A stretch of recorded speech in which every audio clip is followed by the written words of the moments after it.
Hi there, investigators. It's time to uncover the truth behind another case. The case of Brianna Zunino Dennison. Brianna Zunino Dennison, born March 29, 1988. Brianna's parents are Jeff and Bridget Dennison. When Brianna was 6, her father passed away, causing immense pain for the family. However, with the support of her loved ones, she persevered through the difficult time. Brianna spent her childhood in Reno, Nevada, and Mendocino, California, her mother's hometown. Her love of travel and exploration took her to numerous countries, including Hawaii, New York, Mexico, Jamaica, Japan, Italy, Egypt, Hungary, Austria, and France. Brianna has a deep affection for children and animals, especially her dog Ozzy. She completed her high school education at Reno High School in 2006 and is majoring in child psychology as a sophomore at Santa Barbara City College. During winter break, on January 20, 2008, Brianna returned to her hometown of Reno from Santa Barbara to spend time with friends and family. Brianna and her friends regularly attended events organized by Summer Winter Action Tours LLC, a tour company that caters to college students. They also attended the Martin Luther King Jr. Gala weekend in Reno. That day, Brianna returned home around 4 a.m. to her friend's house near the University of Nevada campus. Brianna slept over at McKay Court's house.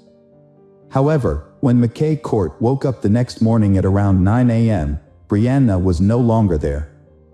A small bloodstain was found on the pillow where she had slept, and her cell phone, purse, and shoes were still at the house. McKay Court then contacted Brianna's parents and the local police in an attempt to locate Brianna. Police arrived and examined the scene. In the following days, police conducted forensic tests at the McKay Court home, where Brianna had been staying at the time of her abduction. During the investigation, police discovered DNA on the doorknob that belonged to an unidentified male. The blood on the pillow was confirmed to be Brianna's, leading police to focus on a theory that Brianna had been abducted. Police searched for Brianna in the University of Nevada Reno area, and the Federal Bureau of Investigation joined the search. A DNA sample found on a doorknob the night Brianna disappeared was matched to at least 2 previous sex crimes in the same area. One occurred on November 13th, and the other on December 16, 2007. On January 29, 2008, a Reno woman said she knew a victim who had been held at gunpoint in a garage on the University of Nevada Reno campus in October 2007. Police released a description of the suspect based on identifying information provided by women who were sexually assaulted by the suspect. In an effort to find Brianna's abductor, police interviewed nearly 100 sex offenders who lived within a mile of the McKay Court home. However, none of them were linked to Brianna's disappearance. A search effort was organized, with some 1,700 volunteers, including then First Lady of Nevada Dawn Gibbons, participating in a virtual search of the area. Sadly, the search yielded no results. On February 15, 2008, a man named Albert Jimenez was returning from his lunch break at a Subway restaurant in Reno. As he walked down the street, he noticed bright orange sheets standing out among a pile of discarded tree branches in a ditch near Reno Business Park. Upon closer inspection, Albert discovered that the orange socks on the feet belonged to a deceased woman. Albert had heard about Brianna Dennison's disappearance, but initially thought the description did not match the person on Brianna's missing person flyer. Without a cell phone, Albert rushed back to his workplace to contact the police to report the incident. Police arrived at the scene and confirmed the victim's identity as Brianna Dennison. The investigation revealed that Brianna had been brutally attacked and murdered. Near her body, police found a pair of panties, which contained DNA from the perpetrator and DNA from an unidentified woman. Police suspected that the panties did not belong to Brianna, believing that they had been left there to distract police. Police then made a public appeal, asking anyone who recognized the panties to come forward to help identify the perpetrator. However, no one came forward. On November 25, 2008, James Michael Bella, 27, of Sparks, Nevada, James was arrested while he was taking his son to the Stepping Stones Children's Center in Reno. He was booked into the Washoe County Jail on charges of murder, first-degree kidnapping, and sexual assault. Further investigation revealed that James was a former Marine with a history of violence, including a 2001 arrest for threatening his ex-girlfriend's neighbor with a knife. The following day, November 26, 2008, the Reno Police Department held a press conference to confirm that James' DNA matched the DNA found at Brianna's crime scene. During the press conference, it was also revealed that a friend of James' girlfriend anonymously accused James, through the secret witness program on November 1, 2008, after James' girlfriend confided in the friend that she had found underwear in James's truck while they were returning from Washington, where James had taken a job in March 2008. After reports of Brianna's case appeared in the media, including a police sketch of the suspect and a description of a vehicle involved in a similar incident a month earlier, police began questioning James, anonymously provided by a witness. However, James denied any wrongdoing and refused to provide a DNA sample for analysis. His girlfriend was also questioned by police, and she allowed them to take a DNA sample from her and James' 4-year-old son. DNA testing of James' son showed that, in this case, James' DNA was left at the house where Brianna was abducted and at the scene of the rape. Furthermore, during the trip to Washington, it was discovered that James had sold his truck in Idaho, which matched the description of the vehicle used in the sexual assault. Police announced at a press conference that the truck was being transported back to Reno for a thorough examination and would be used as evidence in the case against James. On May 27, 2010, the jury returned a guilty verdict in James's trial, finding James responsible for the murder of Brianna Dennison. After 9 hours of deliberations, the jury convicted James of kidnapping, sexual assault, and murder. In an effort to avoid the death penalty, James' defense team presented mitigating circumstances, citing James' traumatic childhood with an alcoholic, abusive father. The jurors rejected the mitigating factors and gave James the death sentence instead. Later, on July 30, 2010, James received 4 more life sentences for other crimes, including rape and kidnapping of 2 victims prior to Brianna's abduction and murder. James's appeals have been denied over. The case of Brianna Zunino Dennison is a story of pain, strength, and determination in the pursuit of justice. Brianna's family remains strong and persistent in the fight for justice. The collective efforts of everyone together make a safer world. And may Brianna rest in peace. Hello friends, welcome to our channel. Today we're going to take a look at another horrible case with you. The case of Yvonne Baldelli. Yvonne Baldelli was born on June 30, 1969, in a small town in Southern California. She was the youngest of 3 children born to Marjorie and James Fold, with 2 older siblings, Michael and Michelle. Yvonne was especially close to her sister Michelle from a young age. Tragedy struck when Yvonne was 13, with the loss of her mother after a long illness. Her father James remarried a year later to Lillian, who turned out to be a kind and caring stepmother. Yvonne and her siblings developed a wonderful relationship with Lillian, who treated them as her own. Yvonne pursued a good education and experimented with various career paths, but her true passion lay in fashion design. She dreamed of turning her hobby into a successful business. However, her personal life was marked by misfortune. She had 2 failed marriages, the last one ending in divorce from Kevin Baldelli in 2007. Adding to her woes, Yvonne underwent surgery in her youth, which was followed by complications that left her unable to have children. After her second divorce, Yvonne lived a solitary life in her small apartment, where her only constant companion was her beloved dog, whom she lovingly referred to as her child. Despite her challenges, Yvonne remained close to her family, calling her father and sister daily, and making it a point to visit them at least once a month. In 2009, as Yvonne was approaching her 40th birthday, she met Brian Brimager, a married Marine with a young son. Despite being committed, Brian was open to an extramarital affair and confided in Yvonne about his unhappy marriage, stating that his only reason for not filing for divorce was the welfare of his child. Yvonne was taken by Brian's fit appearance and believed him. Having had a loveless marriage, she knew it was tough to leave, especially with kids. She didn't pressure him, thinking his child was the main issue. Little did she know, Brian was a charming liar, using his looks to juggle multiple relationships and fake promises.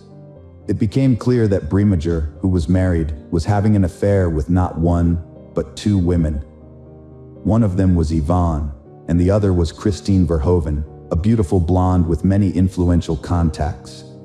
Christine worked as an analyst at the White House.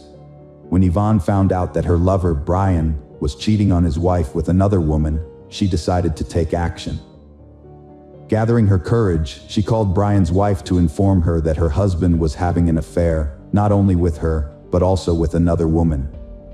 This shocking news sparked a major scandal, forcing Brian to make a difficult decision.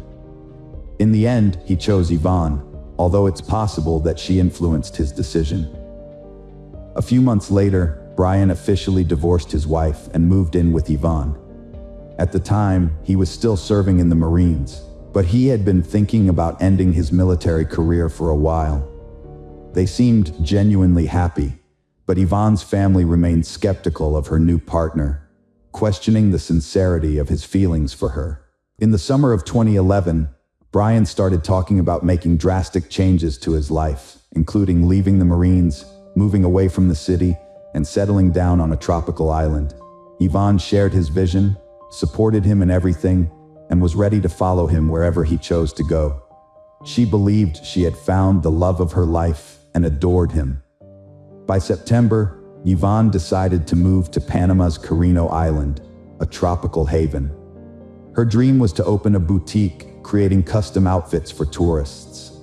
In early September, Yvonne, Brian, and her dog flew to Panama, then took a ferry to Carino Island, renting an oceanfront house. The island's hot and humid climate attracted tourists, especially divers and surfers, year-round. Brian, a skilled guitar player since his teenage years, brought his instrument to the island with the intention of launching a music career, performing at various entertainment venues. Soon after settling in, he established connections with several local bar owners, and one of them offered him a gig. He would play in the evenings, entertaining the crowd, and as a token of appreciation, the audience would often buy him drinks, leading to a habit of heavy daily drinking. Yvonne's business, on the other hand, struggled to take off, with sluggish sales and meager profits. However, she persevered and found work at one of the bars. She also adopted a second dog, which she found on the island, and decided to keep. She maintained daily contact with her sister Michelle Valenzuela, sharing every detail, but her messages became increasingly brief and somber, causing concern among her family. Initially, the island seemed like a paradise to them. Yvonne had hoped that Brian would propose, and they would have a romantic beach wedding. However, as time passed, Brian showed no signs of rushing into marriage. Their relationship quickly began to deteriorate. In early December, Michelle became concerned when she stopped receiving messages from her sister Yvonne. Then, on December 14, 2011, Michelle received an unexpected call from Yvonne's boyfriend Brian. He asked when he could come by to pick up his SUV, which he had left in Michelle's garage before he and Yvonne had traveled to Panama. This call surprised Michelle because it meant Brian had returned to the US. But where was Yvonne? Why hadn't she come back or even reached out? Brian told Michelle that he had explained everything in an email he had sent a few days earlier. He also claimed that Yvonne had sent Michelle a message explaining the situation. Michelle checked her messages but found nothing. So, she turned to her email and discovered two unread messages, one from her sister Yvonne and one from Brian. Brian claimed in his message that Yvonne had left him for a new lover and moved to Costa Rica. However, a message supposedly from Yvonne stated that she had left him after discovering his infidelity, and that another woman, Christine Verhoeven, had given birth to his child. This message also claimed that Yvonne had met someone new and gone to Costa Rica with him. It seemed believable at first, especially since Yvonne was unable to have children, and news of her partner's infidelity could have been devastating. However, Yvonne was not one to act impulsively, and it was unusual that she hadn't contacted her sister to discuss her situation. The tone of the message from Yvonne also raised suspicions, as it didn't sound like her previous communications. Michelle suggested filing a missing persons report for Yvonne, but Brian was hesitant, claiming she was fine and capable of taking care of herself. He insisted she would come home on her own, but his nervousness and quick departure after picking up his vehicle raised suspicions. Shortly after, a message from Yvonne's phone arrived, stating she would return home in January for their father's birthday. This brought Michelle some relief, and she decided to wait, hoping Yvonne would come back as planned. By mid-January, Yvonne remained missing and hadn't reached out. Meanwhile, Michelle was stunned to learn that Brian had unexpectedly married Christine Verhoeven shortly before the new year began. What made this even more surprising was that he had only parted ways with his previous girlfriend a few weeks earlier. Michelle's concern for her sister's safety prompted her to report Yvonne missing to the police, as she suspected Yvonne hadn't actually gone to Costa Rica. An official inquiry to Panama confirmed her fears, verifying that Yvonne Baldelli had not left the country. Michelle's cousin, a programmer, helped trace the IP address of the emails supposedly sent by Yvonne from Costa Rica in December. The investigation revealed that the emails were actually sent from Dana Point, California, where Brian was located. The same IP address was used for an email sent by Brian himself. As the situation grew increasingly alarming, Michelle quickly informed the police of her discovery. Valenzuela then reached out to the FBI and the State Department, sharing her suspicions that Brian had harmed her sister in Panama, and continued to send messages from her phone and email, impersonating her for about a month. Although there wasn't enough concrete evidence to arrest Brian at the time, law enforcement interviewed him and continued gathering proof of his guilt. It was discovered that Brian had asked Christine to marry him while he was still in Panama with Yvonne, promising they would soon return and raise their daughter together. However, Christine was not aware that her child's father had gone to the island with another woman, as he had told her he was there on a business trip. 2 months after Yvonne's disappearance, her sister and niece conducted their own investigation and flew to Panama, where they sought the help of Don Winter, a former U.S. intelligence officer turned investigator who specialized in finding missing U.S. citizens. They shared the story of Yvonne's disappearance and the version of events Brian had given. After listening to them, Winter immediately expressed his concern that the chances of Yvonne being alive were low. With his extensive experience in such investigations and using his connections, Winter decided to pressure the Panamanian government and publicize the case, turning Yvonne's disappearance into international news. A press conference was also organized, which included Yvonne's family members. After arriving in Panama, Yvonne's father, stepmother, brother, and several other relatives and close friends joined the search for Brian Baldelli and assisted in the investigation. Together, they thoroughly searched the tropical island of Carino, but found no trace of him. The dense undergrowth and swampy marshes, which were home to a wide variety of wildlife, hindered their search efforts.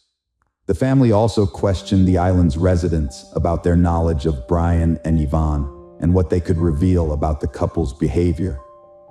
It became clear that Brian and Yvonne had been drinking excessively and frequently got into loud public arguments, disregarding those around them. Almost daily, they were seen in bars, drinking and arguing. Moreover, people began to notice bruises and scratches on Yvonne's face and body, and she rarely removed her sunglasses, seemingly to conceal the bruises under her eyes.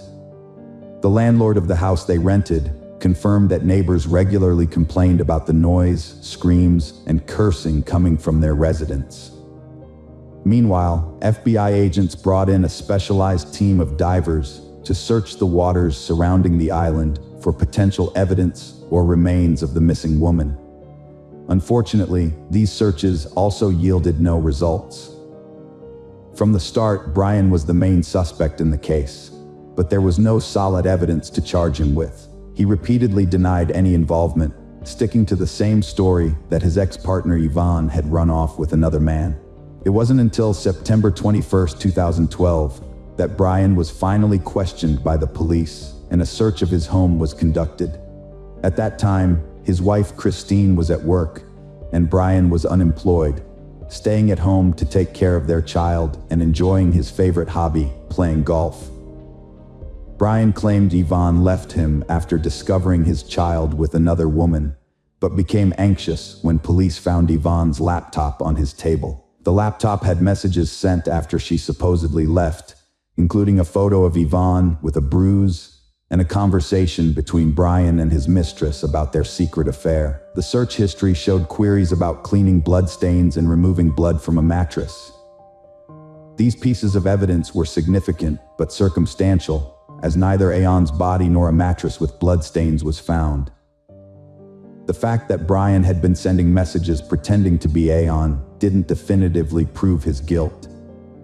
However, a discovery by Don Winter shed more light on the case. Before leaving Panama, Brimminger had sold a machete he owned to a buyer online. During their conversation, he jokingly said he had used the weapon once to finish off a stripper. Although the machete was seized for examination, it didn't initially yield any conclusive evidence. The long-awaited arrest was still pending. Meanwhile, the police had overlooked a crucial detail: Yvonne's bank card, which Brian used after her disappearance to make it seem like she was still alive. Before returning to the US, Brian went to Costa Rica and used the missing woman's card a few times, creating the illusion that she had fled there. He paid for his tickets in cash and withdrew money from different locations in San Jose, eventually draining the card before discarding it. However, Brian didn't realize that he was caught on surveillance cameras at the ATMs. In July 2013, a year and a half after the woman vanished, her relatives, armed with evidence collected by the police, FBI agents, and Don Winter, finally succeeded in getting Brian arrested. At first, he was held on charges of lying and obstructing the investigation, as there wasn't enough evidence to charge him with anything more serious at that time. By then, Christine had given birth to a second son just a week before his arrest, making Brian a father for the second time. The authorities tried to have an open conversation with the suspect, offering him the opportunity to admit to the crime and reveal the location of Yvonne's body. However, Brian consistently denied any involvement. His lawyer also claimed that since there was no body or direct evidence linking Brian to Yvonne's disappearance, there was no proof of his guilt. In the swamp on the island of Quinero, a worker stumbled upon a gruesome discovery just 2 months after Brian's arrest. While taking a shortcut through the underbrush, the worker spotted an army backpack partially submerged in the water. Curious about what might be inside, the worker opened the bag, only to be met with horror at the sight of a human skull. The worker immediately notified the police, who responded and took the backpack into custody for further examination. Inside, they found fragments of a human body, as well as the remains of 2 small dogs. The remains had been deliberately dismembered, placed in the bag, and discarded in a remote area, likely intended to never be found. DNA testing later confirmed that the human remains belonged to Yvonne. However, many of her limbs were missing. Further examination by pathologists revealed that Yvonne had suffered a brutal beating before her death, including a broken nose, cheekbone, and several missing teeth. When the unique chop marks on the victim's bones were matched to the machete's blade, it confirmed that the body had been dismembered with this weapon, as each blade has a distinct signature, similar to human fingerprints. With this evidence, Brian was formally charged with murder, dismemberment, and concealing a crime. In 2014, Michelle Valenzuela got a cancer diagnosis, and after 6 months of intense treatment, realized it was futile. She dedicated her last months to seeking justice for her sister, testifying against Brian and submitting evidence to the court despite her weakening health. Brian assaulted Yvonne in a drunken rage after she discovered his affair, stabbing her to death. He then dismembered her body, killing her dogs, and hid the parts in a backpack in a swamp. Brian fabricated a story about Yvonne leaving him, gaining sympathy from locals, and even found a new girlfriend. However, during the trial, his girlfriend testified against him, and he was forced to admit his guilt, claiming self-defense despite evidence showing he was fully aware of his actions. In the spring of 2016, Brian was convicted of manslaughter and sentenced to 26 years in prison, with eligibility for parole in 2035. At sentencing, credit was given for his prior service in the Marines, which spared him from a life sentence. Meanwhile, Brian's wife, Christine Verhoeven, maintained her husband's innocence and pledged to stand by him no matter what. Hello friends, welcome to our channel. Today we're going to take a look at another horrible case with you. The case of Paige Bergfeld. Paige Bergfeld was born in Atlanta, Georgia on April 27, 1973, to Frank and Suzanne Bergfeld. She had one sibling, Craig Bergfeld. Paige grew up in Atlanta before relocating to Colorado. In 1995, she married her high school crush, Howard Ron Beegler, who was also her first love. However, their marriage ended due to disagreements about having children. While Paige was ready to start a family, Howard was not interested. Following their divorce, Paige married Rob Dixon, an ambitious businessman, in 1998. Their intense 10-year marriage resulted in 3 children, Jess, Taft, and Cole. June 28, 2007, marked the last time Paige Bergfeld was seen by her loved ones. Earlier that day, Paige had spent part of the afternoon with her ex-husband, Howard Beegler, with whom she had recently rekindled their romance. After a picnic together, they went their separate ways. Around 9 p.m., Beegler called Paige to check in on her, and she assured him she was heading home and would text him once she arrived. However, that text never came. Beegler tried calling her again the next day, but her phone went straight to voicemail, indicating it was either turned off or out of reach. This raised his concerns, and on the 3rd day, he decided to visit her apartment. What he discovered was shocking. Paige's live-in nanny informed him that she had not returned home in 3 days. Beegler immediately alerted Paige's parents and the authorities, sparking a terrifying investigation that would unfold in the days to come. Paige Bergfeld's parents, Frank and Suzanne, were devastated when their beloved daughter went missing. The police suspected foul play in her disappearance, partly because of her parents. Frank described Paige as a devoted mother who would never leave her children. Paige would go to great lengths to care for her kids, even if it meant crawling with broken limbs. Her children were her top priority, and everyone close to her knew it. Paige's brother, Craig Bergfeld, a Seattle-based plastic surgeon specializing in facial reconstruction for kids, left his home to care for Paige's children in Grand Junction, Colorado. He and his wife Claire understood that Paige's primary concern was her kids' safety and well-being, and they made that their top priority too. Seeing that Paige was a devoted and caring mother, the police were convinced that she wouldn't have simply abandoned her children and left town. They believed something must be preventing Paige from being with her kids, and they launched an investigation to uncover the truth. Mesa County Sheriff Matt Hilke began looking into the case, following standard procedure when someone goes missing. Typically, the closest people to the missing person and the last ones to see them are the first to be investigated. So the police invited Howard Beegler for questioning. Beegler was the last person to see Paige before she vanished, raising the question of whether he could have been involved in her disappearance.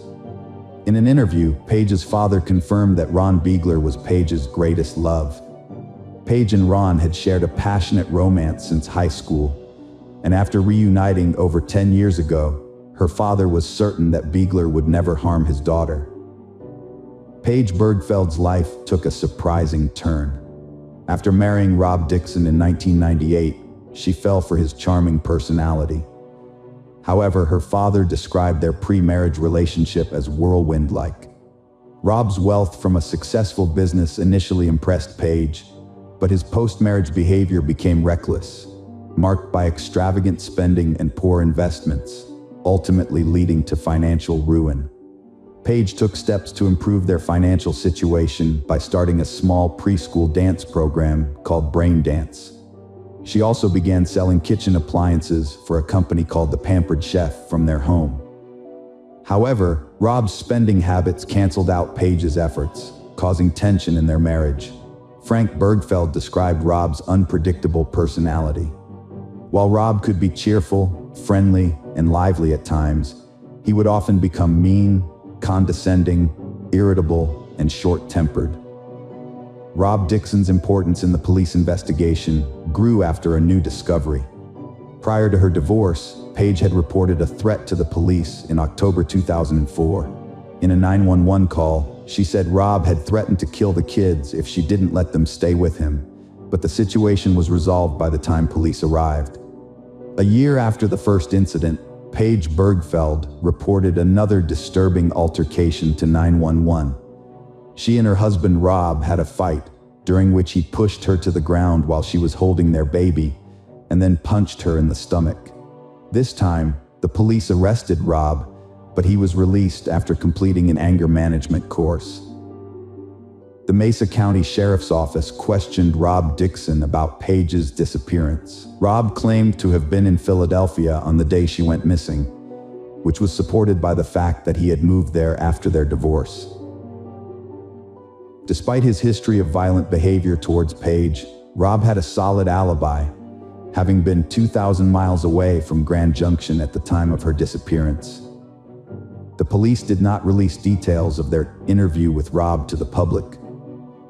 Paige's father, Frank Bergfeld, realized that even someone with a troubled personality like Rob couldn't have committed murder from such a distance. Although Rob was no longer a suspect, the Bergfeld family still had concerns about him. 3 months prior to her disappearance, Paige posted disturbing content about Rob on an online message board, where she shared that her children would often ask her if their father was going to kill her. In the post, she confided that she could imagine her kids wondering what life would be like if she were actually dead. With both of Paige's ex-husbands possessing solid alibis, the police were forced to broaden their suspect search. However, after investigating those close to Paige Bergfeld, the police were still unable to find a suspect, leaving them to ponder who could be responsible for her disappearance. Ultimately, this led to a stunning revelation about Paige Bergfeld herself. Paige Bergfeld was a devoted mother with a bubbly personality, loved by her family and friends. But behind her happy family scenes, she led a secret double life. In addition to her public roles as a dance teacher and kitchen appliances vendor in Grand Junction, Paige had a hidden online persona. After her disappearance, her family discovered something suspicious on her laptop, which they reported to the police. The subsequent investigation revealed that Paige had a second, lucrative source of income as an expensive escort.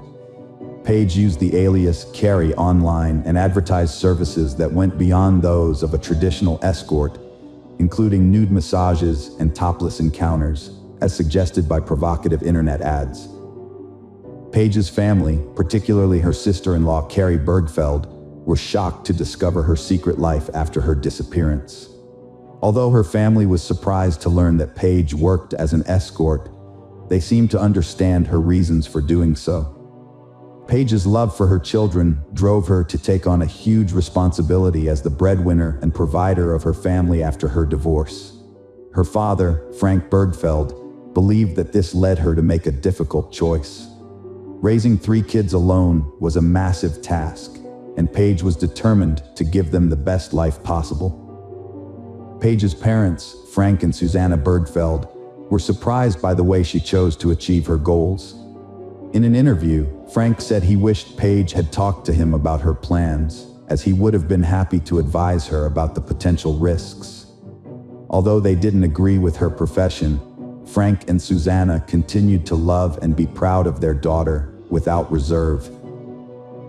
Craig Bergfeld, Paige's brother, shared their father's view that Paige's profession was driven by her desire to provide for her children.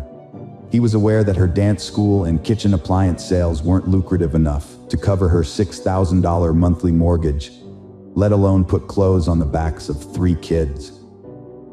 Although he suspected she had another source of income, he never imagined she would be working as an escort. Paige's ex filed for bankruptcy after their divorce. Her brother Craig thought she'd default on the large mortgage soon. But Paige surprised him and his wife C by buying her first home with her 2 jobs teaching dance and selling kitchen equipment.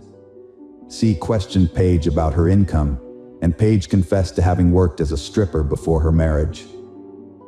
At the age of 21, Paige resided in Dearborn and was employed at the Mile High Saloon, where she earned a substantial income of approximately $400,000 monthly. According to Paige, she ceased working as a stripper upon getting married, though it appears she didn't entirely disconnect from the industry. C surmised that Paige's prior experience as a stripper likely influenced her decision to become an escort. Mesa County Prosecutor D.A. Pete Hinger revealed that, despite 20 years of experience, he had never come across a case like Paige's. He found it astonishing that someone from her socioeconomic background and with her family dynamics would be involved in such a profession. Hinger acknowledged that Paige Bergfeld embodied the ideal of a responsible and devoted mother, making her double life a stunning revelation. This discovery triggered a more in-depth investigation. Paige's parents recognized that uncovering her secrets would be crucial in determining her fate.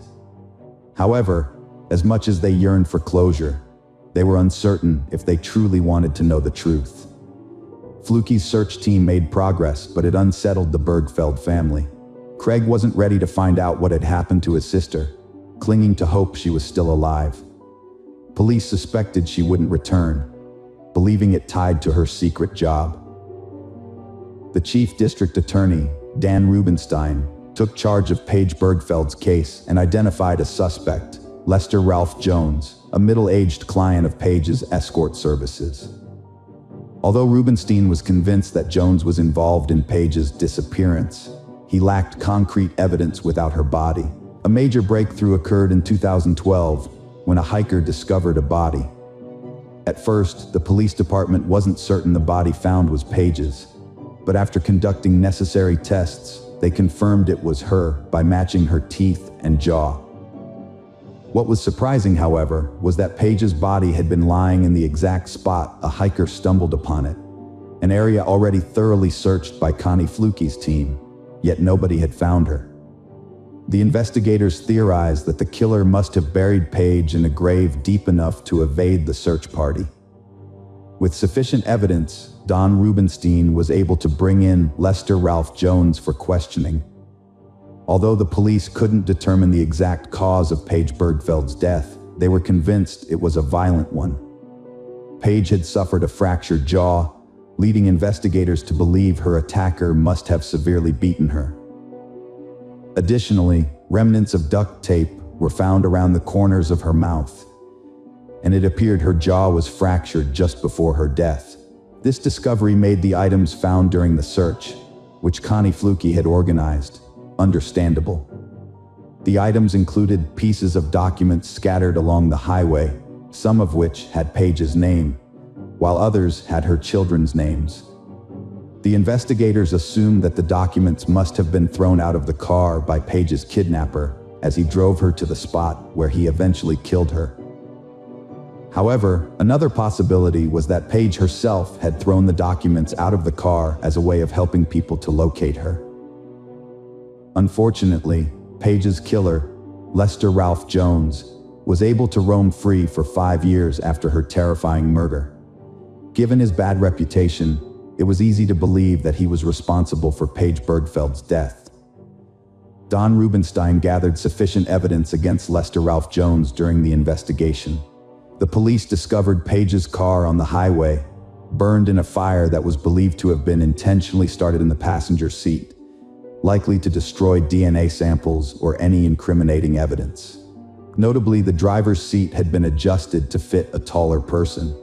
Although Ralph Jones denied any knowledge of Page's burned car during interrogation, it was found just a short distance from his workshop.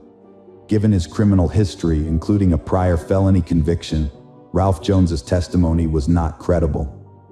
Furthermore, a critical piece of evidence implicated him. He had contacted Paige Bergfeld using a burner phone on the day of her disappearance. Despite his denial of purchasing the phone, a CCTV recording showed him doing so. Ralph Jones frequently used Paige's escort services, unaware that he was a ruthless killer. However, it was a conversation with local Sheriff Sergeant Art Smith that ultimately led to his downfall. The sheriff had confiscated 2 of Jones's vehicles, prompting an unexpected and shocking response from Ralph. His reaction was that of a man consumed by guilt. When Sergeant Smith inquired about the cars, Jones casually asked where he would bury a body. This cryptic comment, combined with other evidence, provided the crucial breakthrough the police needed. 7 years after Paige Bergfeld's disappearance, in November 2014, Lester Ralph Jones was arrested and charged with first-degree murder and kidnapping. According to the arresting officers, Jones had been expecting the arrest and showed no signs of surprise. He did not ask any questions, instead calmly turning around and placing his hands behind his back. His bail was set at $2 million. In 2016, Ralph Jones stood trial, and the jury determined that although the evidence against him was circumstantial, it was sufficient to convict him. 9 years after Paige vanished, the jury delivered a guilty verdict in December 2016, finding Ralph Jones responsible for her murder and kidnapping, and he received a life sentence. Friends, welcome to our channel. Today we're going to take a look at another horrible case with you. The case of Lassie Peterson. Lassie Rocha was born on May 4, 1975, to Sharon and Dennis Rocha. When Lassie and her older brother Brent were still young, their parents got divorced. After the divorce, Lassie's mother married Ron, a dairy farmer, who became a significant father figure in her life. Ron helped raise Lassie and played an important role in her upbringing. With her cheerful and outgoing personality, Lassie was known for her bright smile and bubbly nature. She loved talking to people and was always eager to engage in conversations, which made her a natural attention seeker. She thrived in social situations and was very popular. Growing up on a dairy farm with her stepfather, Lassie developed a strong connection with nature. She spent a lot of time exploring and enjoying the outdoors. One of her favorite activities was gardening with her mother, which brought them both a lot of joy and fulfillment. As a teenager, Lassie attended Thomas Downey High School and was a cheerleader. Her outgoing and bubbly personality made her a perfect fit for this role. She became very popular at school and made a lasting impression as the ideal cheerleader.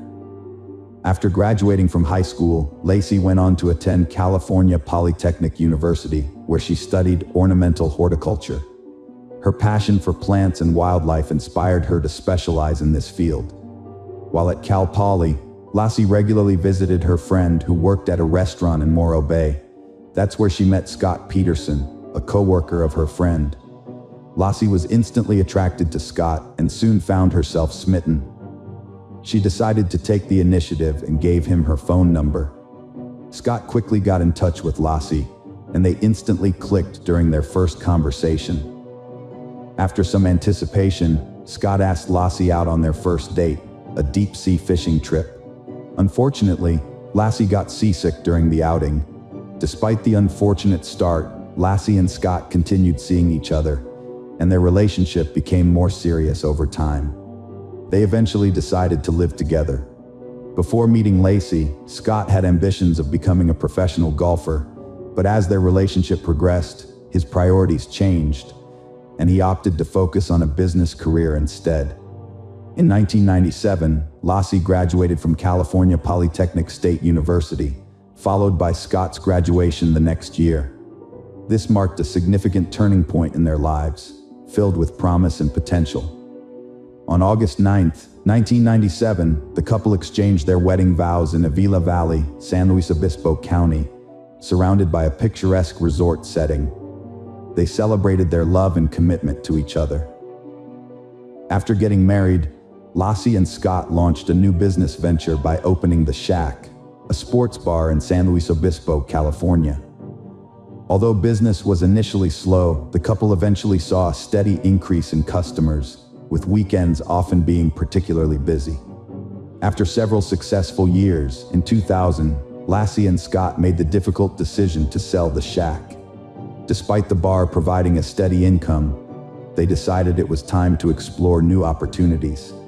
Following careful consideration, they finalized the sale and relocated to Lassie's hometown of Modesto, California. In Modesto, Lassie and Scott bought a beautiful 3-bedroom, 2-bath home in a high-end neighborhood. Lassie took on a part-time job as a substitute teacher, while Scott worked for a European fertilizer company. As a devoted and dedicated partner, Lassie focused her time and energy on being the best wife possible for Scott, mastering cooking, cleaning, and being attentive, ensuring their home was always warm and welcoming. In 2002, the couple received wonderful news. They were expecting a baby. The due date was set for February 10, 2003, not 2023. Upon learning the baby's gender, they happily announced that Lassie and Scott were having a boy. They finally chose the name Connor for their little bundle of joy on December 24, 2002. Scott said he left the house at 9:30 a.m. to go fishing at the Berkeley Marina. At that time, Lassie had a lot of things planned, according to Scott. She was watching Martha Stewart on TV, getting ready to clean the floor, bake Christmas cookies, and walk their golden retriever Mackenzie at the park. However, around 10:30 a.m., one of their neighbors found Mackenzie wandering around outside their home. The neighbor took Mackenzie back to Scott and Lacey's house and left her in the backyard.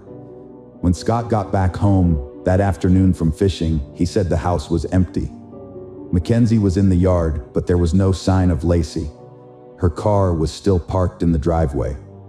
Scott claimed that after he got home, he took a shower and washed his clothes, which had gotten dirty and wet from fishing. After Scott finished his shower on Christmas Eve, he realized Lacey was missing. As he grew more worried, he decided to call Lassie's mother and stepfather, Sharon and Ron. Unfortunately, neither of them had heard from Lacey all day, and they were getting worried about her safety too. As time passed and Lassie remained missing, Scott and Sharon decided to report her disappearance to the police around 6 p.m. They stressed to the police the urgency of finding Lassie, given her 7-month pregnancy with their baby Connor. During questioning, the police asked Scott about his whereabouts and activities on the day his wife vanished. According to Scott, he went fishing at the Berkeley Marina, approximately 90 miles from their Modesto home. However, the police would later reveal that they suspected foul play in Lassie's disappearance from the start of their investigation. Initially, the police did not treat Lassie's case as suspicious, despite the family's concerns. As the search for Lassie continued, her family publicly defended Scott. To outsiders, Scott and Lassie appeared to be an ideal couple, making it difficult to imagine Scott capable of harming his pregnant wife. As the investigation into Lassie's disappearance continued, the police became increasingly suspicious of Scott. Almost a month after Lassie vanished, the police made a startling discovery about Scott Peterson. Their investigation revealed that he had had 2 extramarital affairs and a long-term relationship with a woman named Amber Fry while still married to Lassie. Amber Fry got in touch with the police on December 30, 2002, after finding out that Scott was a suspect in his wife's disappearance. She informed the police that she had been having an affair with Scott, who initially presented himself as a single man when they first met on November 20, 2002. However, 2 weeks prior to Lassie's disappearance, Scott confessed to Amber that he was a widower and that this Christmas would be his first one without his wife, which was a different story from what he initially told her. The police were shocked by this information and began to suspect that Scott may have already decided to murder his pregnant wife. To gather evidence against Scott, the police asked Amber to make a recorded phone call to him, hoping to capture a confession on tape. The police informed Lassie's family about Scott's infidelity. It was not until they showed her a picture of Scott with Amber that Lassie's mother, Sharon, finally accepted Scott's guilt in Lassie's murder. Lacey's family stopped supporting Scott in the search for her after learning of his affairs. The massive search effort involved multiple resources and over 900 volunteers. At a press conference, a police officer doubted she left voluntarily on December 24th. The media frenzy focused on the story of a devoted wife and daughter vanishing on Christmas Eve. After Lassie disappeared on December 24, 2002, a $25,000 reward was initially offered for information leading to her safe return. As time passed with no leads, the reward was increased to $500,000 to raise awareness and gather more information. Posters of Lassie were displayed prominently in Modesto, California, and a website was created by one of her friend's husbands to spread the news. Months later, on April 13, 2003, a couple walking their dog in the Richmond's Point Isabel Regional Shoreline Park made a horrifying discovery. They found the decomposing body of a male infant. The next day, another person found the body of a pregnant woman on the east side of the Bay Shore, about a mile away from where the baby was found. On April 18, 2003, DNA tests confirmed that the bodies were indeed Lassie and her unborn son, Connor. Lassie and Connor were laid to rest at Wood Cemetery. The Associated Press later discovered that the autopsy revealed disturbing details about Lassie's body. She had suffered 2 cracked ribs, her upper torso had been emptied of internal organs, and her head and limbs were missing.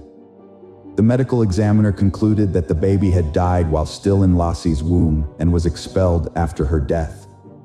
Furthermore, the autopsy found 1.5 loops of nylon tape around the baby's neck and a significant cut on its body. To investigate Lassie's disappearance, agents from the FBI and the Modesto Police Department searched the residence of Scott and Lacey. They discovered several intriguing clues, including a piece of hair found in Scott's pliers on his fishing boat. A DNA sample from the hair matched Lacey. In addition to searching their home, the FBI thoroughly examined Scott's truck and warehouse, looking for any potential evidence linking him to Lassie's disappearance. They also searched Scott's boat, where they found a homemade anchor. Scott claimed he made the anchor using a 90-pound bag of concrete to repair his driveway. However, the state believed that Scott had made 5 anchors, using 4 of them to weigh down Lassie's body in the San Francisco Bay. Lassie and her baby son Connor's bodies were found in San Francisco Bay. After this, Scott was arrested near a golf course. Notably, Scott's hair was bleached blonde, and his car was packed with $115,000, survival gear, camping equipment, 4 cell phones, and 2 driver's licenses. This evidence suggested he was preparing to flee, but his father claimed the license was borrowed to get a golf course discount, and the packed car was due to media scrutiny. Scott's trial started a year after his arrest in June 2004. In their opening arguments, the prosecution presented its case to the jury, claiming that they had evidence Scott murdered Lassie because of his affair with Amber Fry. The prosecution highlighted Scott's suspicious behavior in the days leading up to and following Lassie's disappearance, pointing out inconsistencies in his initial police statement. At first, Scott told police he was fishing, but later told others he was golfing. The prosecution also emphasized Scott's request to police about whether they had used cadaver dogs to search a park where Lassie walked their dog, suggesting he was aware of a potential crime scene and trying to cover his tracks. In response, Scott's defense attorneys presented a strong counter-argument. They argued that just because Scott had a history of infidelity, it didn't necessarily make him guilty of Lassie's murder. They claimed it was unlikely Scott would risk everything for someone he had only gone on 4 dates with. The defense also proposed that Lassie's hair could have been found in Scott's boat, due to a previous visit to the marina with him.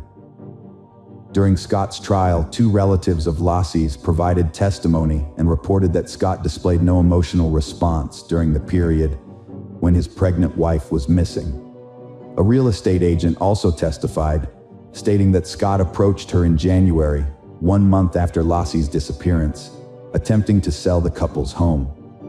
Furthermore, a car salesman testified that Scott traded in Lassie's vehicle after she vanished. The state regarded all of this as evidence of Scott's guilt. Amber Frey took the witness stand and discussed her affair with Scott. The jury listened to secretly recorded phone calls between Amber and Scott, including one made after Lassie's disappearance in which Scott falsely claimed to be in Paris, when in actuality he was attending a vigil for his missing wife.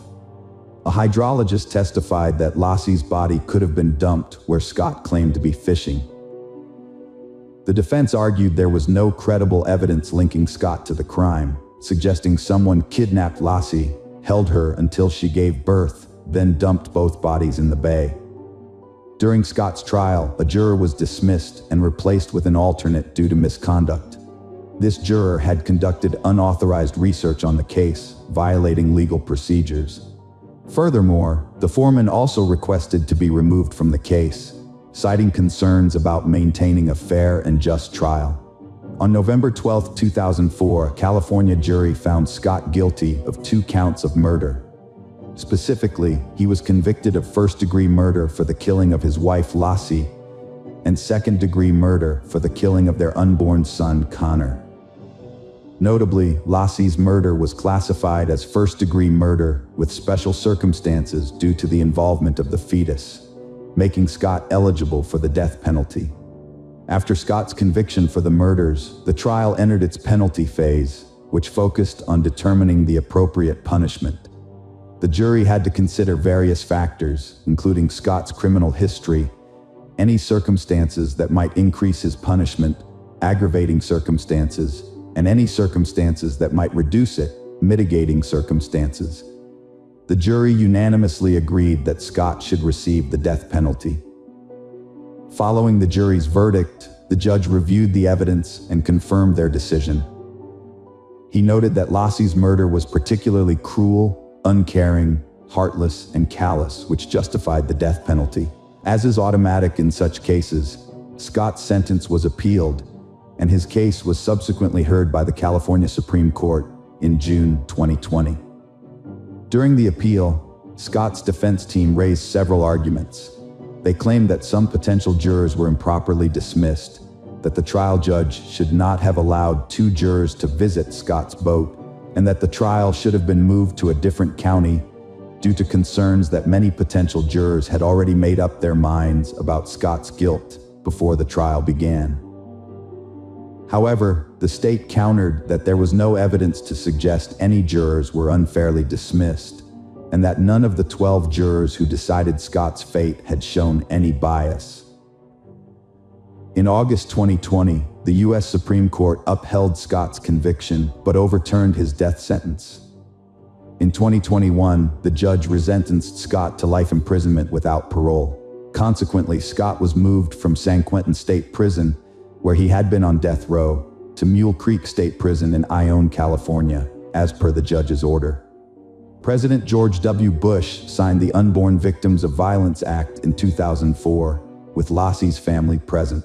The law, also known as Lassie and Connor's Law, protects unborn children from violence, recognizing them as separate legal entities from their mothers, and making it a crime to harm or kill them. Hello friends, welcome to our channel. Today we're going to take a look at another horrible case with you. The case of Sierra Jugan. Sierra Jugan was a young woman who captivated everyone with her joyful personality.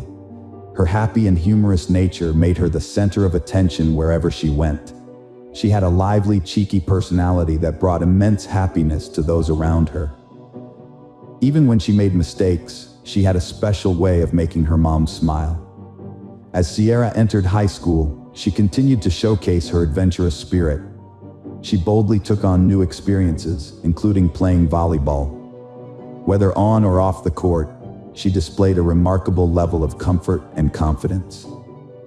On July 19, 2016, the Jen family returned from their vacation and began unpacking.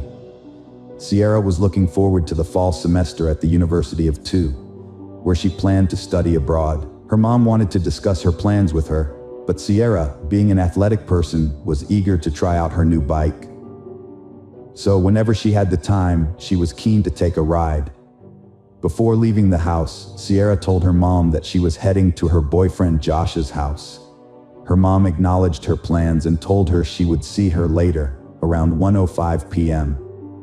Sierra looked cute, with her hair tied up in a ponytail, wearing shorts and a tank top as she set out on her ride. Josh, Sierra's boyfriend, called her home phone because he was worried about her whereabouts. He had tried calling her phone several times, but it kept going straight to voicemail. When Josh asked Sierra's mom if she was home, she said no.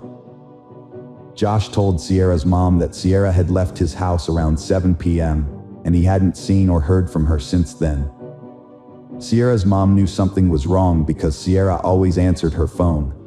Her first thought was to call Sierra's grandparents who lived nearby, but they said Sierra wasn't with them. Sierra's family and Josh started searching for her, worried about her safety. Sierra's mom quickly got in her car and started driving around, looking carefully at every possible place Sierra could be, including the sides of the road. Sierra's aunt, uncle, and cousin also joined the search, thinking Sierra might have been in an accident and got hit by a car. As time went by, worry grew. The possibility of Sierra being hurt, maybe with a broken leg, weighed heavily on their minds. Despite their relentless efforts and exhaustive search, they couldn't find any trace of Sierra. When Sierra's mom got home, she immediately took to social media, reaching out to Sierra's friends, desperately hoping someone had seen or heard from her. But to her dismay, there was complete silence. Hours passed, and still, there was no sign of Sierra. Filled with worry, Sierra's mom knew every minute counted and decided to call the police. Just an hour later, a concerned neighbor called Sierra's family saying County Road 6 was blocked off. With their hearts racing, Sierra's family rushed out to see what was happening. They were met by a chaotic scene surrounded by officers who refused to let them through. The officers stayed tight-lipped about Sierra, leaving her mom in a state of panic. She couldn't help but wonder if the police had found her missing daughter. The small-town police officers, seeking answers, decided to seek the FBI's assistance. They promised to deliver any information they could to Sierra's family as soon as possible. Understandably, the family found themselves unable to sleep, remaining wide awake and contemplating their next course of action. The following day, Sierra's mom and aunt took matters into their own hands, refusing to wait for answers.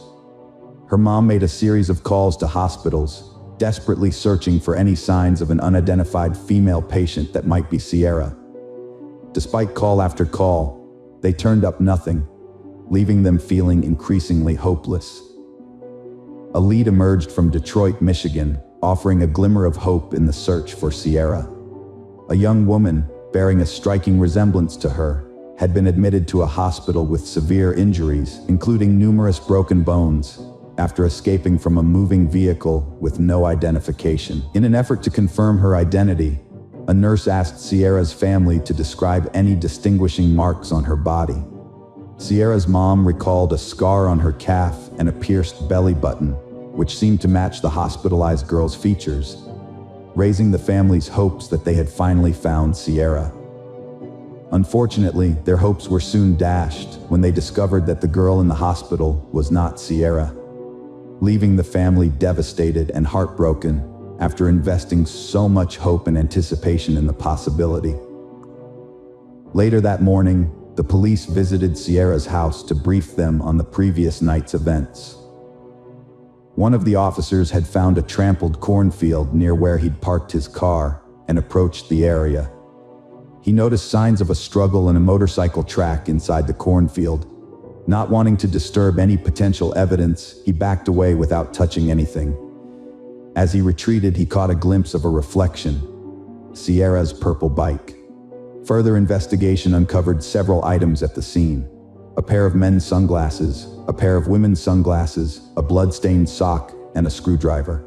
Based on these discoveries, the police concluded that Sierra was likely abducted from that location. During the investigation, detectives thoroughly questioned Sierra's friends and family to gather information about her boyfriend Josh. They learned that Sierra and Josh had been inseparable since they were 7 years old, and their friendship developed into a romantic relationship in their first year of high school. The couple was known for their energetic and carefree nature, sharing a passion for skiing, among other things. After high school, Sierra went to the University of Toledo, while Josh enrolled at Bowling Green, but despite the physical distance, their commitment to each other remained strong. They often talked about getting married in the future, although Sierra emphasized her priority on completing her education before settling down, showcasing her academic dedication. Detectives investigating the case found that Sierra had visited Josh's house in the early afternoon on July 19th. According to the gathered information, Sierra decided to leave Josh's house and head home around 6:30 p.m. Because he was worried about her safety, Josh joined Sierra on her ride home, riding alongside her on his motorcycle. After a few miles, Sierra told Josh to turn back and go home, wanting to ride her bike alone and prove her independence. Josh reluctantly agreed, and they parted ways, with Josh heading back on his motorcycle and Sierra continuing her ride. During the investigation, detectives discovered motorcycle tracks in the nearby corn stalks, not far from Sierra's bike. This raised the question of whether these tracks belonged to Josh's motorcycle, and detectives couldn't ignore the possible connection. They began a thorough investigation to determine if there was any evidence linking Josh to the scene where Sierra went missing. As a result, detectives set up a command post to gather all relevant clues about Sierra's disappearance. A promising lead emerged quickly. A local resident came forward, saying that on July 14th, while driving, he saw a motorcycle helmet on the side of the road. He asked his son to retrieve it and put it in their truck. Later, after learning about Sierra's disappearance, he examined the helmet more closely and found red stains, which he suspected were blood. The helmet was discovered near the cornfield where Sierra's bike was found. The detectives asked Josh about his helmet, and to their relief, he produced it, confirming he had it with him. Furthermore, they verified that Josh had returned home after the interview with his parents, ruling him out as a suspect due to his solid alibi. Despite being visibly shaken, Josh was not suspected by Sierra's family in connection with her disappearance. The detectives focused on identifying the owner of a blood-stained motorcycle helmet found on the roadside. Recognizing the significance of DNA evidence, they sent the helmet to the crime lab for testing, awaiting the results with anticipation, hoping for a breakthrough in their investigation. Community unites in search for Sierra, organizing parties to scour every area for clues. Townspeople work together, fueled by a deep sense of unity, to bring her home safely. Hundreds gather at a candlelight vigil, sending thoughts and prayers for her return. 2 days after Sierra vanished, the police got a tip about a suspicious van speeding through the area where she was last seen. People thought she might have been kidnapped and forced into sex trafficking. The tipster gave the police the van's license plate number. The police interviewed the van's owner, but it turned out the van had nothing to do with Sierra's disappearance. The owner explained that he sped up because another car suddenly appeared from behind, which might have been a family member looking for Sierra, and he panicked. By the 48-hour mark, the investigation had turned up no leads on Sierra's whereabouts. As time goes on, her family is struggling to stay hopeful. With each passing day, the chances of finding her alive get smaller and smaller. Despite trying to stay positive, the harsh reality of the situation is getting harder to ignore. The police went from door to door searching for Sierra, and their investigation eventually took them to a farm near where her bike was found. The farm, which covered an acre of land, had several buildings including a small house, a trailer, and a large barn. The owner of the property was James Worley. When the police arrived at the farm, they started talking to James Worley. They asked him about the day Sierra went missing, hoping he could tell them something about her disappearance. But what James said shocked them. He told them he had been out riding his motorcycle that day, but it broke down, and he lost some things along the way, including a screwdriver and his helmet. This was surprising because those were the same items found at the scene where Sierra was taken. By saying this, James had unintentionally put himself at the scene of the crime, which made the detectives very suspicious of him and his connection to Sierra's disappearance. The police were determined to delve deeper into their investigation, and they questioned James Worley. During the questioning, they noticed something that caught their attention: scratches on his face. It was clear that he had been involved in a struggle, and this discovery only increased their suspicions about him, raising more questions. The detectives wondered if these scratches were the result of a confrontation with the missing girl, Sierra. After questioning James Worley about Sierra's disappearance, the detectives returned to the police station. They decided to conduct a background check on him, hoping to uncover relevant information as they looked into his past. But what they discovered sent chills down their spines. James Worley had a dark criminal history, including a previous attempt to abduct a young woman 26 years earlier on July 4, 1989. The woman's name was Robin Garter. On July 4, 1989, 26-year-old Robin Garter was getting ready to attend a neighborhood picnic. While her mother was busy preparing potato salad and making final arrangements for the event, Robin decided to squeeze in a bike ride beforehand. However, she had forgotten to bring water and was now struggling with the intense heat. As she considered turning back home to quench her thirst, Robin heard the sound of a car approaching from behind. Robin thought that after the vehicle passed her, she would head back home. But before she could react, the car crashed into her bike, sending her flying into a nearby ditch. She was stunned and disoriented. The driver stopped and got out, looking concerned and trying to figure out what had happened. But then things took a dark turn. The person who had hit her suddenly revealed sinister intentions. Without warning, he hit her hard on the back of the head. As she struggled to understand what was happening, the attacker held a screwdriver to her throat, threatening to kill her in a menacing tone. He ordered her to get up and get into his car right away.